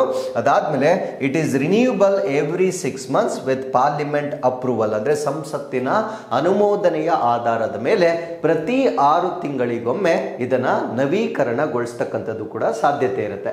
So every resolution approving or its continuance must be pass by both the houses of the parliament, ಅಂದ್ರೆ ಈ ಒಂದು ತುರ್ತು ಪರಿಸ್ಥಿತಿ ಘೋಷಣೆ ಮತ್ತೆ ಅದರ ಮುಂದುವರಿಕೆ ಏನಿರುತ್ತೆ, ಒಂದು ಘೋಷಣೆ ಇನ್ನೊಂದು ಅದನ್ನ ಕಂಟಿನ್ಯೂ ಮಾಡ್ತಕ್ಕಂಥದ್ದು, ಅದು ಘೋಷಣೆ ಆಗಿರ್ಬೋದು ಅಥವಾ ಅದನ್ನ ಮುಂದುವರಿಸ್ತಕ್ಕಂಥದ್ದಾಗಿರ್ಬೋದು, ಎರಡೂ ಕೂಡ ಈ ಎರಡೂ ನಿರ್ಣಯಗಳನ್ನ ಸಂಸತ್ತಿನ ಎರಡೂ ಸದನಗಳಲ್ಲಿ ವಿಶೇಷ ಬಹುಮತದಿಂದ ಅಂಗೀಕರಿಸಬೇಕಾಗಿರುತ್ತೆ. ಇದನ್ನ ನಾವೇನಂತ ಕರಿತೀವಿ ಅಂದ್ರೆ ಸ್ಪೆಷಲ್ ಮೆಜಾರಿಟಿ ಅಂತ ಕರಿತೀವಿ. ಅಂದ್ರೆ ಸರಳ ಬಹುಮತ ಆಗಲ್ಲ, ಸಿಂಪಲ್ ಮೆಜಾರಿಟಿ ಆಗಲ್ಲ, ಸ್ಪೆಷಲ್ ಮೆಜಾರಿಟಿಯನ್ನ ತೆಗೆದುಕೊಂಡ ನಂತರ ಅದನ್ನ ಇಂಪ್ಲಿಮೆಂಟ್ ಮಾಡೋದಾಗ್ಲಿ ಅಥವಾ ಅದನ್ನ ಅದರ ಟೆನ್ಯೂರ್ನ ಇನ್ಕ್ರೀಸ್ ಮಾಡ್ತಕ್ಕಂಥದ್ದಾಗ್ಲಿ ಮುಂದುವರೆತಕ್ಕಂಥದ್ದಾಗ್ಲಿ ಪ್ರತಿಯೊಂದು ನಿರ್ಣಯವನ್ನ ತೆಗೆದುಕೊಳ್ಬೇಕಾಗಿದ್ರೆ ಉಭಯ ಸದನಗಳಲ್ಲಿ ಸ್ಪೆಷಲ್ ಮೆಜಾರಿಟಿ ಅಥವಾ ವಿಶೇಷ ಬಹುಮತವನ್ನ ಪಡೆಯಬೇಕಾಗಿರುತ್ತೆ. ಸೊ ವಿಶೇಷ ಬಹುಮತ ಅಂದ್ರೆ majority of the total membership of that house, ಅಂದ್ರೆ ಆ ಒಂದು ಸದನದ ಒಟ್ಟು ಸದಸ್ಯತ್ವ ಏನಿರುತ್ತೆ ಸೊ ಅದರ ಮೆಜಾರಿಟಿ ಅಂದ್ರೆ 50% +1 ಬರಬೇಕಾಗಿರುತ್ತೆ. ಸೊ ಇನ್ನೊಂದು majority of not less than 2/3 of the members of that house present and voting, ಅಂದ್ರೆ ಆ ಸದನದಲ್ಲಿ ಹಾಜರಿರ್ತಕ್ಕಂಥ ಅಂದ್ರೆ ಅದನ್ನ ಟೇಬಲ್ ಮಾಡಿದಾಗ ಅಲ್ಲಿರ್ತಕ್ಕಂಥ ಸದನದ ಸದಸ್ಯರು ಮತ್ತು ಮತ ಚಲಾಯಿಸುವ, ಅಂದ್ರೆ ಅಲ್ಲಿರ್ತಕ್ಕಂಥದ್ದು ಫಿಸಿಕಲ್ ಪ್ರೆಸೆನ್ಸ್ ಮಾತ್ರ ಸಾಕಾಗೋದಿಲ್ಲ, ಅವರು ಮತ ಚಲಾಯಿಸಿರ್ಬೇಕಾಗಿರುತ್ತೆ. ಸೊ ಮತ ಚಲಾಯಿಸಿದ ನಂತರ ಕನಿಷ್ಠ 3/2 ಸದಸ್ಯರು ಬಹುಮತ ನೀಡಿದರೆ ಮಾತ್ರ ಸೊ ಈ ಒಂದು ತುರ್ತು ಪರಿಸ್ಥಿತಿಯನ್ನ ಹೇರ್ತಕ್ಕಂಥದ್ದು ಮತ್ತೆ ಅದನ್ನ ಮುಂದುವರಿಸ್ತಕ್ಕಂಥ ಒಂದು ನಿರ್ಣಯಗಳನ್ನ ಸೊ ತೆಗೆದುಕೊಳ್ತಕ್ಕಂಥ ಒಂದು ಅವಕಾಶವನ್ನ ನಾವಿಲ್ಲಿ ನೋಡ್ಬೋದಾಗಿರುತ್ತೆ. ಸೊ ಇದು ಈ ಒಂದು ತುರ್ತು ಪರಿಸ್ಥಿತಿಯನ್ನ ಇದುವರೆಗೂ 3 ಸರಿ ಡಿಕ್ಲೇರ್ ಮಾಡಲಾಗಿರುತ್ತೆ. 1962 ಚೈನಾ ವಾರ್, ಚೀನಾ ಯುದ್ಧದ ಸಮಯದಲ್ಲಿ, 1971 ಪಾಕಿಸ್ತಾನ್ ವಾರ್ ಅಥವಾ ಪಾಕಿಸ್ತಾನ್ ಯುದ್ಧದ ಸಮಯದಲ್ಲಿ, 1975 ಇಂಟರ್ನಲ್ ಡಿಸ್ಟರ್ಬೆನ್ಸ್, ಸೊ ಇದನ್ನೇ ನಾವು ಇವತ್ತು ಡಿಸ್ಕಸ್ ಮಾಡಿದ್ದು. 1975 ಆಂತರಿಕ ಗಲಭೆ, ಸೊ ಇದನ್ನ ಈಗ ಅಮೆಂಡ್ಮೆಂಟ್ ಮಾಡಿ, ಅಂದ್ರೆ ಮೊದಲು ಆಂತರಿಕ ಗಲಭೆ ಅಂತ ಹೇಳ್ತಾ ಇದ್ರು, ಬಟ್ ಇವಾಗ ಆರ್ಮ್ಡ್ ರೆಬಿಲಿಯನ್ ಅಂತ ಹೇಳ್ತಾರೆ, ಅಂದ್ರೆ ಸಶಸ್ತ್ರ ಒಂದು ದಂಗೆ ಅಂತ ಹೇಳ್ತೇವೆ. ಸೊ ಈ ಒಂದು ತಿದ್ದುಪಡಿಯನ್ನ ನಾವು 44th ಅಮೆಂಡ್ಮೆಂಟ್ ಆಫ್ 1978 ಅಂದ್ರೆ 1978ರ 44ನೇ ತಿದ್ದುಪಡಿಯ ಮುಖಾಂತರ ಈ ಆಂತರಿಕ ಗಲಭೆಯನ್ನ ಸಶಸ್ತ್ರ ದಂಗೆ ಅಂತ ತಿದ್ದುಪಡಿ ಮಾಡಿರ್ತಕ್ಕಂಥದ್ದು ಕೂಡ ನಿಮ್ಗೆ ಗೊತ್ತಿರಬೇಕಾಗಿರುತ್ತೆ. ಸೊ ಈ 3 ಎಮರ್ಜೆನ್ಸಿಗಳನ್ನ ನಾವು ನೋಡ್ಬೋದಾಗಿರುತ್ತೆ. ಸೊ ಎರಡನೇ ಎಮರ್ಜೆನ್ಸಿಯನ್ನ ನಾವೇನಂತ ಕರಿತೀವಿ ಅಂದ್ರೆ ಸ್ಟೇಟ್ ಎಮರ್ಜೆನ್ಸಿ ಅಥವಾ ರಾಜ್ಯ ತುರ್ತು ಪರಿಸ್ಥಿತಿ ಅಂತ ಹೇಳ್ತೇವೆ. ಸೊ ಈ ಒಂದು ಸಂದರ್ಭದಲ್ಲಿ ಯಾವ ರಾಜ್ಯ ತನ್ನ ಕಾನ್ಸ್ಟಿಟ್ಯೂಷನಲ್ ಮಷಿನರಿ ಅಂದ್ರೆ ತಮ್ಮ ಸಾಂವಿಧಾನಿಕವಾಗಿರ್ತಕ್ಕಂಥ ಒಂದು ವ್ಯವಸ್ಥೆಯಲ್ಲಿ ವೈಫಲ್ಯವಾಗುತ್ತೆ, ಆಗ ಆ ಒಂದು ರಾಜ್ಯವನ್ನ ಎಮರ್ಜೆನ್ಸಿ ಅಂತ ಡಿಕ್ಲೇರ್ ಮಾಡ್ತಾರೆ, ಅದನ್ನ ನಾವು ಸ್ಟೇಟ್ ಎಮರ್ಜೆನ್ಸಿ ಅಂತ ಹೇಳ್ತೇವೆ. ಸೊ ಈ ಸಮಯದಲ್ಲಿ ಪ್ರೆಸಿಡೆಂಟ್ಸ್ ರೂಲ್, ರಾಷ್ಟ್ರಪತಿ ಆಳ್ವಿಕೆಯನ್ನ ನೇರವಾಗಿ ರಾಜ್ಯಗಳಿಗೆ ಹೇರಲಾಗುತ್ತೆ. So this is under the article 356 ವಿಧಿ 356ರ ಪ್ರಕಾರ ಸೊ ಈ ಒಂದು ತುರ್ತು ಪರಿಸ್ಥಿತಿಯನ್ನ ನೋಡಬಹುದಾಗಿರುತ್ತೆ. And it is approved by both the houses of the parliament within 2 months, ಅಂದ್ರೆ ಘೋಷಣೆ ಮಾಡಿದ 2 ತಿಂಗಳುಗಳ ಒಳಗಾಗಿ ಅದು ಉಭಯ ಸದನಗಳಲ್ಲಿ ಅಂಗೀಕಾರ ಆಗಬೇಕಾಗಿರುತ್ತೆ ಅಥವಾ ಅನುಮೋದನೆಗೊಳ್ಬೇಕಾಗಿರುತ್ತೆ. ಹಾಗಿದ್ರೆ ಇದರ ಡ್ಯೂರೇಷನ್ ಏನು ಅಂದ್ರೆ ಸ್ಟೇಟ್ ಎಮರ್ಜೆನ್ಸಿ ಡ್ಯೂರೇಷನ್ ಎಷ್ಟಿರುತ್ತೆ ಅಂದ್ರೆ ಇನಿಷಿಯಲಿ 6 ಮಂತ್ಸ್, ಆರಂಭದಲ್ಲಿ 6 ತಿಂಗಳು, can be extended up to 3 years, ಅಂದ್ರೆ 3 ವರ್ಷಗಳವರೆಗೂ ಅದನ್ನ ಎಕ್ಸ್ಟೆಂಡ್ ಮಾಡಬಹುದಾಗಿರುತ್ತೆ. With the approval of the parliament every 6 months, ಅಂದ್ರೆ ಪ್ರತಿ 6 ತಿಂಗಳಿಗೊಮ್ಮೆ ಸಂಸತ್ತಿನಲ್ಲಿ ಅನುಮೋದನೆಯನ್ನ ಪಡೆದುಕೊಳ್ಳುವ ಮುಖಾಂತರ ಸೊ ಈ ಒಂದು ತುರ್ತು ಪರಿಸ್ಥಿತಿಯನ್ನ 3 ವರ್ಷಗಳವರೆಗೆ ಎಕ್ಸ್ಟೆಂಡ್ ಮಾಡ್ತಕ್ಕಂಥ ಒಂದು ಸಾಧ್ಯತೆ ಇರುತ್ತೆ. ಸೊ ಈಗ ಬರ್ತಕ್ಕಂಥ ಎಫೆಕ್ಟ್ಸ್ ಏನು, ಸ್ಟೇಟ್ ಎಮರ್ಜೆನ್ಸಿ ಆದ್ರೆ ಅದರ ಕಾನ್ಸಿಕ್ವೆನ್ಸಸ್ ಅಥವಾ ಪರಿಣಾಮಗಳೇನು ಅಂತ ನಾವು ನೋಡೋದಾದ್ರೆ, ಪ್ರೆಸಿಡೆಂಟ್ ಅಸ್ಯೂಮ್ಸ್ ಫಂಕ್ಷನ್ಸ್, ಅಂದ್ರೆ ರಾಷ್ಟ್ರಪತಿಗಳು ರಾಜ್ಯಕ್ಕೆ ಸಂಬಂಧಪಟ್ಟಿರ್ತಕ್ಕಂಥ ಎಲ್ಲ ಕಾರ್ಯಗಳ ಜವಾಬ್ದಾರಿಯನ್ನ ಅವರು ಹೊರಬೇಕಾಗಿರುತ್ತೆ. State legislature may be suspended or dissolved, ಅಂದರೆ ರಾಜ್ಯ ಶಾಸಕಾಂಗವನ್ನು ಸಂಪೂರ್ಣವಾಗಿ ಇಲ್ಲ ವಿಸರ್ಜನೆ ಮಾಡಲಾಗುತ್ತೆ ಅಥವಾ ಅದನ್ನು ಅಮಾನತುಗೊಳಿಸ್ತಕ್ಕಂಥದ್ದನ್ನು ನಾವು ನೋಡ್ಬೋದಾಗಿರುತ್ತೆ. And parliament legislates for the states, ಅಂದರೆ ರಾಜ್ಯಗಳಿಗೆ ಸಂಬಂಧಪಟ್ಟಿರ್ತಕ್ಕಂಥ ಕಾನೂನುಗಳನ್ನು ಸಂಸತ್ತಿನಿಂದ ರಚಿಸ್ತಕ್ಕಂಥ ಒಂದು ಬದಲಾವಣೆಯನ್ನು ನಾವಿಲ್ಲಿ ನೋಡ್ಬೋದಾಗಿರುತ್ತೆ. ಸೊ ಕೊನೆಯ ಎಮರ್ಜೆನ್ಸಿಯನ್ನು ನಾವೇನಂತ ಕರಿತೀವಿ ಅಂದರೆ ಫಿನಾನ್ಷಿಯಲ್ ಎಮರ್ಜೆನ್ಸಿ ಅಥವಾ ಆರ್ಥಿಕ ತುರ್ತು ಪರಿಸ್ಥಿತಿ ಅಂತ ಹೇಳ್ತೇವೆ. ಇದು ನಮ್ಮ ಸಂವಿಧಾನದ ಆರ್ಟಿಕಲ್ 360 ಅಡಿಯಲ್ಲಿ ಬರ್ತಕ್ಕಂಥ ಒಂದು ತುರ್ತು ಪರಿಸ್ಥಿತಿ ಆಗಿರುತ್ತೆ. ಯಾವ ಒಂದು ಕಾರಣಗಳಿಗಾಗಿ ಎಮರ್ಜೆನ್ಸಿಯನ್ನು ಅಂದರೆ ಫಿನಾನ್ಷಿಯಲ್ ಎಮರ್ಜೆನ್ಸಿಯನ್ನು ಲಾಗು ಮಾಡಬಹುದಾಗಿರುತ್ತೆ ಅಂದರೆ threat to the financial stability or credit of India or any part thereof, ಅಂದರೆ ನಮ್ಮ ಭಾರತ ದೇಶದ ಯಾವುದೇ ಆರ್ಥಿಕ ಸ್ಥಿರತೆ ಅಥವಾ ಸಾಲದ ಹೊರೆ ಹೆಚ್ಚಾದಾಗ ಸೊ ಈ ಒಂದು ಫಿನಾನ್ಷಿಯಲ್ ಎಮರ್ಜೆನ್ಸಿ ಇಂಪ್ಲಿಮೆಂಟ್ ಮಾಡಬಹುದಾಗಿರುತ್ತೆ. ಸೊ ಇದು the proclamation must be approved by both the houses of the parliament within 2 months, ಅಂದರೆ ಈ ಒಂದು ಘೋಷಣೆಯನ್ನ ಅದನ್ನು ಹೊರಡಿಸಿದ ದಿನಾಂಕದಿಂದ 2 ತಿಂಗಳ ಒಳಗಡೆ ಸಂಸತ್ತಿನ 2 ಸದನಗಳು ಈ ಒಂದು ಆರ್ಥಿಕ ತುರ್ತು ಪರಿಸ್ಥಿತಿಯನ್ನು ಅನುಮೋದನೆ ಮಾಡ್ತಕ್ಕಂಥದ್ದು ಕಡ್ಡಾಯವಾಗಿರುತ್ತೆ. ಸೊ ಇದರ ಡ್ಯೂರೇಷನ್ ಏನು, ಅವಧಿ ಏನು, ಎಷ್ಟು ದಿನಗಳ ಕಾಲ ಫಿನಾನ್ಷಿಯಲ್ ಎಮರ್ಜೆನ್ಸಿಯನ್ನು ಇಂಪ್ಲಿಮೆಂಟ್ ಮಾಡ್ಬೋದಾಗಿರುತ್ತೆ ಅಂದರೆ it remains in force until revoked by the president, ಅಂದರೆ ರಾಷ್ಟ್ರಪತಿಗಳು ಅದನ್ನು ರದ್ದುಗೊಳಿಸುವವರೆಗೂ ಈ ಒಂದು ಪರಿಸ್ಥಿತಿ ಜಾರಿಯಲ್ಲಿರುತ್ತೆ. ಆ್ಯಂಡ್ ನಮ್ಮ ಭಾರತ ದೇಶದ ಇತಿಹಾಸದಲ್ಲಿ ಇದುವರೆಗೂ ಫಿನಾನ್ಷಿಯಲ್ ಎಮರ್ಜೆನ್ಸಿಯನ್ನು ಇಂಪ್ಲಿಮೆಂಟ್ ಮಾಡಿಲ್ಲ. ಸೊ ಆ ಪರಿಸ್ಥಿತಿ ಬರೋದು ಬೇಡ ಅಂತಕ್ಕಂಥದ್ದು ನಮ್ಮ ಆಶಯವಾಗಿರುತ್ತೆ. ಹಾಗಿದ್ರೆ ಸೊ ಫಿನಾನ್ಷಿಯಲ್ ಎಮರ್ಜೆನ್ಸಿಯ ಎಫೆಕ್ಟ್ಸ್ ಅಥವಾ ಪರಿಣಾಮಗಳೇನು ಅಂತ ನಾವು ನೋಡೋದಾದ್ರೆ central control over state finances, ಅಂದರೆ ರಾಜ್ಯದ ಹಣಕಾಸಿನ ಮೇಲೆ ಕೇಂದ್ರದ ಒಂದು ನಿಯಂತ್ರಣ ಬರುತ್ತೆ. Salaries of government officials including judges can be reduced, ಅಂದರೆ ಸರ್ಕಾರಿ ನೌಕರರು ಯಾರಿರ್ತಾರೆ ಅವರ ಸಂಬಳಗಳು ಇನ್ಕ್ಲೂಡಿಂಗ್ ಅಂದರೆ ಈ ಒಂದು ನ್ಯಾಯಾಧೀಶರು ಸೇರಿದಂತೆ ಸರ್ಕಾರಿ ನೌಕರರ ಎಲ್ಲರ ಒಂದು ಸಂಬಳಗಳನ್ನು ಕಡಿಮೆ ಮಾಡ್ತಕ್ಕಂಥ ಒಂದು ಸಾಧ್ಯತೆ ಇರುತ್ತೆ.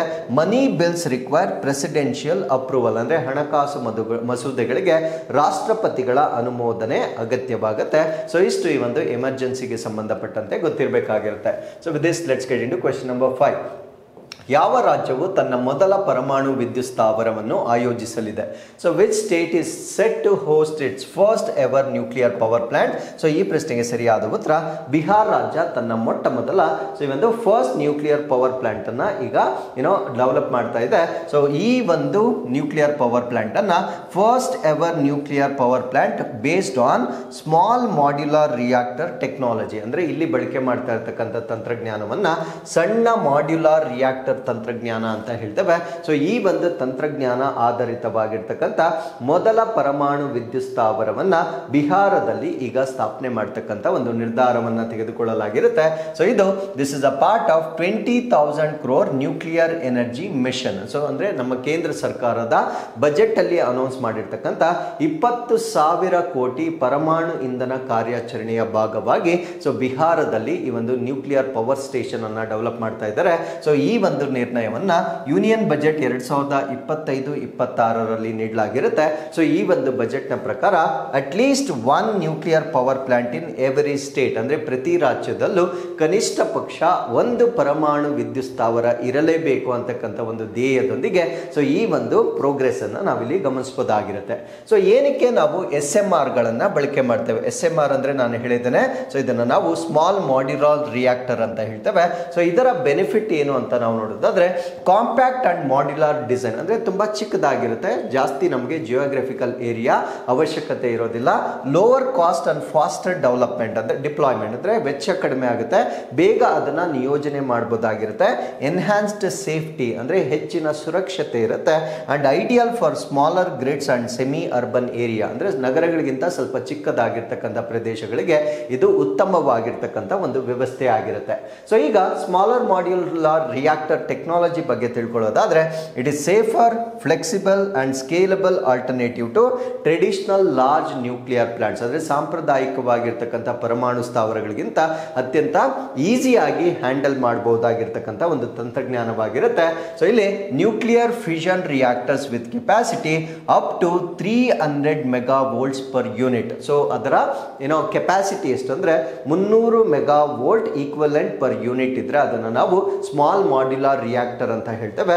So 1/3 the size of the conventional reactor, ಅಂದ್ರೆ ಸಾಂಪ್ರದಾಯಿಕ ರಿಯಾಕ್ಟರ್ಗೆ ಹೋಲಿಕೆ ಮಾಡಿದ್ರೆ 1/3 ಭಾಗದಷ್ಟು ಚಿಕ್ಕದಾಗಿರ್ತಕ್ಕಂಥ ರಿಯಾಕ್ಟರ್ ಆಗಿ ನಾವು ಇದನ್ನ ನೋಡ್ಬೋದಾಗಿರುತ್ತೆ. ಸೊ ಇದರಲ್ಲಿ ಯಾವ ಯಾವ ಟೈಪ್ಸ್ ಇರುತ್ತೆ ಅಂತ ನಾವು ನೋಡೋದಾದ್ರೆ, ಒಂದನ್ನ ಪ್ರೆಷರೈಸ್ಡ್ ವಾಟರ್ ರಿಯಾಕ್ಟರ್ ಅಂತ ಹೇಳ್ತೇವೆ, ಇದು ತುಂಬಾ ಸಾಮಾನ್ಯವಾಗಿ ಬಳಸ್ತಕ್ಕಂಥದ್ದು.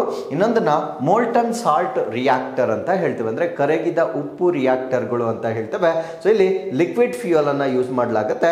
ಇದು ಹೆಚ್ಚಿನ ದಕ್ಷತೆ ಅಥವಾ ಹೈ ಎಫಿಷಿಯನ್ಸಿಯನ್ನ ಹೊಂದಿರತಕ್ಕಂಥ ಒಂದು ಟೈಪ್ ಆಗಿರುತ್ತೆ. ಮೂರನೇದನ್ನು ನಾವು ಗ್ಯಾಸ್ ಕೂಲ್ಡ್ ರಿಯಾಕ್ಟರ್ ಅಂತ ಹೇಳ್ತೇವೆ, ಅನಿಲ ತಂಪಾಗುವ ರಿಯಾಕ್ಟರ್ಗಳು ಅಂತ ಹೇಳ್ತೇವೆ. ಇಲ್ಲಿ ಹೀಲಿಯಂ ಅಥವಾ ಕಾರ್ಬನ್ ಡೈಆಕ್ಸೈಡ್ ಅನ್ನ ಬಳಕೆ ಮಾಡ್ತಾರೆ. ಸೊ ಇಲ್ಲಿ ಹೆಚ್ಚಿನ ಟೆಂಪರೇಚರ್ ಔಟ್ಪುಟ್ ಬರ್ತಕ್ಕಂಥ ಒಂದು ವಿಧಾನವಾಗಿರುತ್ತೆ. ನಾಲ್ಕನೇದನ್ನ ಫಾಸ್ಟ್ ನ್ಯೂಟ್ರಾನ್ ರಿಯಾಕ್ಟರ್ಸ್ ಅಂತ ಹೇಳ್ತೇವೆ.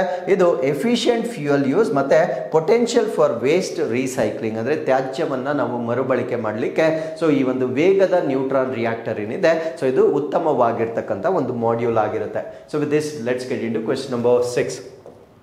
ಪೋಮೋಲ್ 65 ಅನ್ನು ಯಾವ ಔಷಧಿಯ ಕಂಪನಿ ತಯಾರಿಸುತ್ತದೆ? ಪೋಮೋಲ್ 650 is manufactured by which pharmaceutical company? So ಈ ಪ್ರಶ್ನೆಗೆ ಸರಿಯಾದ ಉತ್ತರ ಅಬನ್ ಫಾರ್ಮಾಸ್ಯೂಟಿಕಲ್ಸ್ ವತಿಯಿಂದ ಇದನ್ನ ಡೆವಲಪ್ ಮಾಡಲಾಗುತ್ತೆ. ಸೊ ಇದರ ಬಗ್ಗೆ ನಾನು ಪ್ರಶ್ನೆಯನ್ನ ಕೊಡಲು ಕಾರಣ ಏನಂದ್ರೆ, ಸೊ ಕರ್ನಾಟಕ ಗೌರ್ಮೆಂಟ್ ಇವಾಗ 15 ಡ್ರಗ್ಸ್ಗಳು ಅಂದ್ರೆ ಮೆಡಿಸಿನ್ಗಳನ್ನ ಅದು ಗುಣಮಟ್ಟದಲ್ಲಿ ಕೊರತೆ ಇದೆ ಅಥವಾ ಅದರಿಂದ ಆರೋಗ್ಯ ಸಮಸ್ಯೆಗಳಾಗ್ತಾ ಇದೆ ಅನ್ನೋ ಕಾರಣದಿಂದ ಸೊ ಅದನ್ನ ಪ್ರತಿಬಂಧ ಮಾಡ್ತಕ್ಕಂಥ ಅಥವಾ ರದ್ದು ಮಾಡ್ತಕ್ಕಂಥ ನಿರ್ಧಾರವನ್ನ ತೆಗೆದುಕೊಳ್ಳಲಾಗಿರುತ್ತೆ. So total number of drugs ಬಂದು 15 ಆಗಿರುತ್ತೆ ಅಂಡ್ ಇನ್ಕ್ಲೂಡಿಂಗ್ ಕೆಲವೊಂದು ಕಾಸ್ಮೆಟಿಕ್ಸ್ ಆಗಿರುತ್ತೆ, ಅಂದ್ರೆ ಸೌಂದರ್ಯ ವರ್ಧಕಗಳು ನಾಟ್ ಆಫ್ ಸ್ಟ್ಯಾಂಡರ್ಡ್ ಕ್ವಾಲಿಟಿ, ಅದನ್ನ NSQ ಅಂತ ಹೇಳ್ತೇವೆ, ಪ್ರಾಮಾಣಿತ ಗುಣಮಟ್ಟವಲ್ಲ ಎಂದು ಘೋಷಣೆ ಮಾಡಿರ್ತಕ್ಕಂಥದ್ದು ರಾಜ್ಯ ಸರ್ಕಾರವಾಗಿರುತ್ತೆ. ಸೊ ಯಾವ್ಯಾವ ಐಟಮ್ಸ್ ಅನ್ನ ಇಲ್ಲಿ ಫ್ಲಾಗ್ ಮಾಡಲಾಗಿದೆ ಅಂತ ನಾವು ನೋಡೋದಾದ್ರೆ, ಕಾಂಪೌಂಡ್ ಸೋಡಿಯಂ ಲ್ಯಾಕ್ಟೇಟ್ ಅಂತ ಹೇಳ್ತೇವೆ, ಇದನ್ನ ರಿಂಗರ್ಸ್ ಲ್ಯಾಕ್ಟೇಟ್ ಅಂತ ಕೂಡ ಹೇಳ್ತೇವೆ. So it is injections from 3 different manufacturers, ಅಂದ್ರೆ ಇದೊಂದು ಇಂಜೆಕ್ಷನ್ ಆಗಿರುತ್ತೆ. ಸೊ ಇದನ್ನ ತಯಾರಿ ಮಾಡ್ತಕ್ಕಂಥ 3 ಮ್ಯಾನುಫ್ಯಾಕ್ಚರರ್ ಕಂಪನೀಸ್ ನ ಪ್ರಾಡಕ್ಟ್ಸ್ ಏನಿರುತ್ತೆ ಸೊ ಅದನ್ನ ಈಗ ರಾಜ್ಯ ಸರ್ಕಾರ ಫ್ಲಾಗ್ ಮಾಡಿರುತ್ತೆ. ಇನ್ನೊಂದು ಪಮೋಲ್ 650 ಅಂತ ಹೇಳ್ತೇವೆ, ಇದೊಂದು ಪ್ಯಾರಾಸಿಟಮಾಲ್, ಅಂದ್ರೆ ನಾವು ಹೆಂಗೆ ಡೋಲೋ 650 ತಗೊಳ್ತೇವೆ ಅದೇ ರೀತಿ ಪ್ಯಾರಾಸಿಟಮಾಲ್ ಅನ್ನ ಹೊಂದಿರತಕ್ಕಂಥ ಇನ್ನೊಂದು ಬ್ರ್ಯಾಂಡ್ ನೇಮ್ ಆಗಿರುತ್ತೆ, ಅದನ್ನ ನಾವು ಪಮೋಲ್ 650 ಅಂತ ಹೇಳ್ತೇವೆ. ಸೊ ಇದನ್ನ ಮ್ಯಾನುಫ್ಯಾಕ್ಚರ್ ಮಾಡ್ತಕ್ಕಂಥವ್ರು ಅಬನ್ ಫಾರ್ಮಾಸ್ಯೂಟಿಕಲ್ ಕಂಪನಿ ವತಿಯಿಂದ ಮ್ಯಾನುಫ್ಯಾಕ್ಚರ್ ಮಾಡಲಾಗುತ್ತೆ. ಅದಾದ್ಮೇಲೆ ಮೀಟೋ Q7 ಸಿರಪ್ ಆಗಿರ್ಬೋದು, ಸ್ಪ್ಯಾನ್ ಫ್ಲಾಕ್ಸ್ OZ ಟ್ಯಾಬ್ಲೆಟ್ಸ್ ಆಗಿರ್ಬೋದು, ಪ್ಯಾಂಟಾಕೋಟ್ ಡಾರ್ ಆಗಿರ್ಬೋದು, ಐರನ್ ಸುಕ್ರೋಸ್ ಇಂಜೆಕ್ಷನ್ ಆಗಿರ್ಬೋದು. ಸೊ ಈ ರೀತಿಯ ಇವೆಲ್ಲ ಪ್ರಾಡಕ್ಟ್ಸ್ ಗಳನ್ನ ಕರ್ನಾಟಕ ಸರ್ಕಾರ ಈಗ ರದ್ದುಗೊಳಿಸ್ತಕ್ಕಂಥ ನಿರ್ಧಾರವನ್ನ ತೆಗೆದುಕೊಂಡಿರುತ್ತೆ. ಸೊ ಇನ್ನೊಂದು ಕಾಸ್ಮೆಟಿಕ್ ಐಟಮ್ ಅನ್ನ ಕೂಡ ಫ್ಲಾಗ್ ಮಾಡಲಾಗಿರುತ್ತೆ, ಅದನ್ನ ನಾವು ಕುಂಕುಮ್ ಅಂತ ಹೇಳ್ತೇವೆ. ಇದನ್ನ ಮ್ಯಾನುಫ್ಯಾಕ್ಚರ್ ಮಾಡಿರ್ತಕ್ಕಂಥವ್ರು ಮೈಸೂರು ಮೂಲದ N Rangarao and sons private limited ನಿಂದ ತಯಾರಿ ಆಗ್ತಕ್ಕಂಥ ಕುಂಕುಮ್ ಅನ್ನು ಕೂಡ ಈಗ ಫ್ಲಾಗ್ ಆಫ್ ಮಾಡಲಾಗಿರುತ್ತೆ.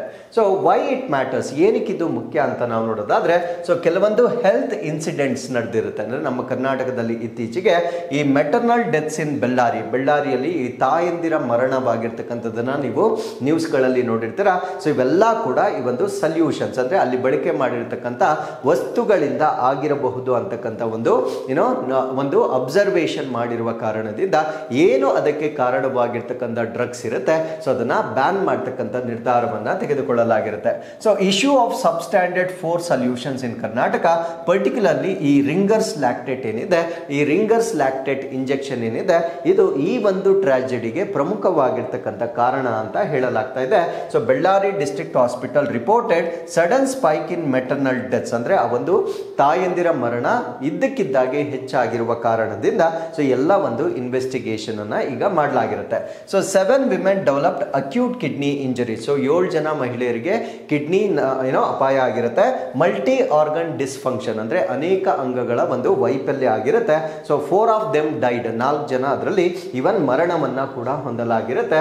ಸೊ ಇದಕ್ಕೆ ಪ್ರಮುಖ ಕಾರಣ ರಿಂಗರ್ಸ್ ಲ್ಯಾಕ್ಟೇಟ್ 4 ಸಲ್ಯೂಷನ್. ಇದನ್ನ ಮ್ಯಾನುಫ್ಯಾಕ್ಚರ್ ಮಾಡ್ತಕ್ಕಂಥದ್ದು ಅಥವಾ ಸಪ್ಲೈ ಮಾಡ್ತಕ್ಕಂಥ ಫಾರ್ಮಾಸ್ಯೂಟಿಕಲ್ ಕಂಪನಿ ಪಶ್ಚಿಮ ಬಂಗಾ ಫಾರ್ಮಾಸ್ಯೂಟಿಕಲ್ ಲಿಮಿಟೆಡ್. ಸೊ ಇದು ಈ ಒಂದು ಸಾವಿಗೆ ಕಾಮನ್ ಫ್ಯಾಕ್ಟರ್ ಆಗಿ ನಾವು ಕನ್ಸಿಡರ್ ಮಾಡಬಹುದಾಗಿರುತ್ತೆ. 2 batches were declared not of standard quality. So ಇದರಲ್ಲಿ ಬರ್ತಕ್ಕಂಥ 2 ಬ್ಯಾಚಸ್ ಅನ್ನ ಅಪ್ ಟು ದ ಮಾರ್ಕ್ ಅಥವಾ ಗುಣಮಟ್ಟ ಇಲ್ಲದ್ದು ಅನ್ನುವ ಕಾರಣದಿಂದ ಈಗ ಘೋಷಣೆಯನ್ನ ಮಾಡಲಾಗಿರುತ್ತೆ. So with this we have come to inquest challenge number 898. So you can just pause the video here. This is question number 1. And this is question number 2. So ಇಲ್ಲಿಗೆ ಇವತ್ತಿನ ಎಲ್ಲ ಅಪ್ಡೇಟ್ಸ್ಗಳು ಕಂಪ್ಲೀಟ್ ಆಗಿರುತ್ತೆ. ಸೊ ಮತ್ತೊಮ್ಮೆ ನಾಳಿನ ಅಪ್ಡೇಟ್ಸ್ನೊಂದಿಗೆ ನಾನು ನಿಮ್ಮನ್ನು ಭೇಟಿ ಆಗ್ತೇನೆ. ಸೊ ಅಲ್ಲಿವರೆಗೂ keep reading, take care of yourselves, and thank you very much for watching this.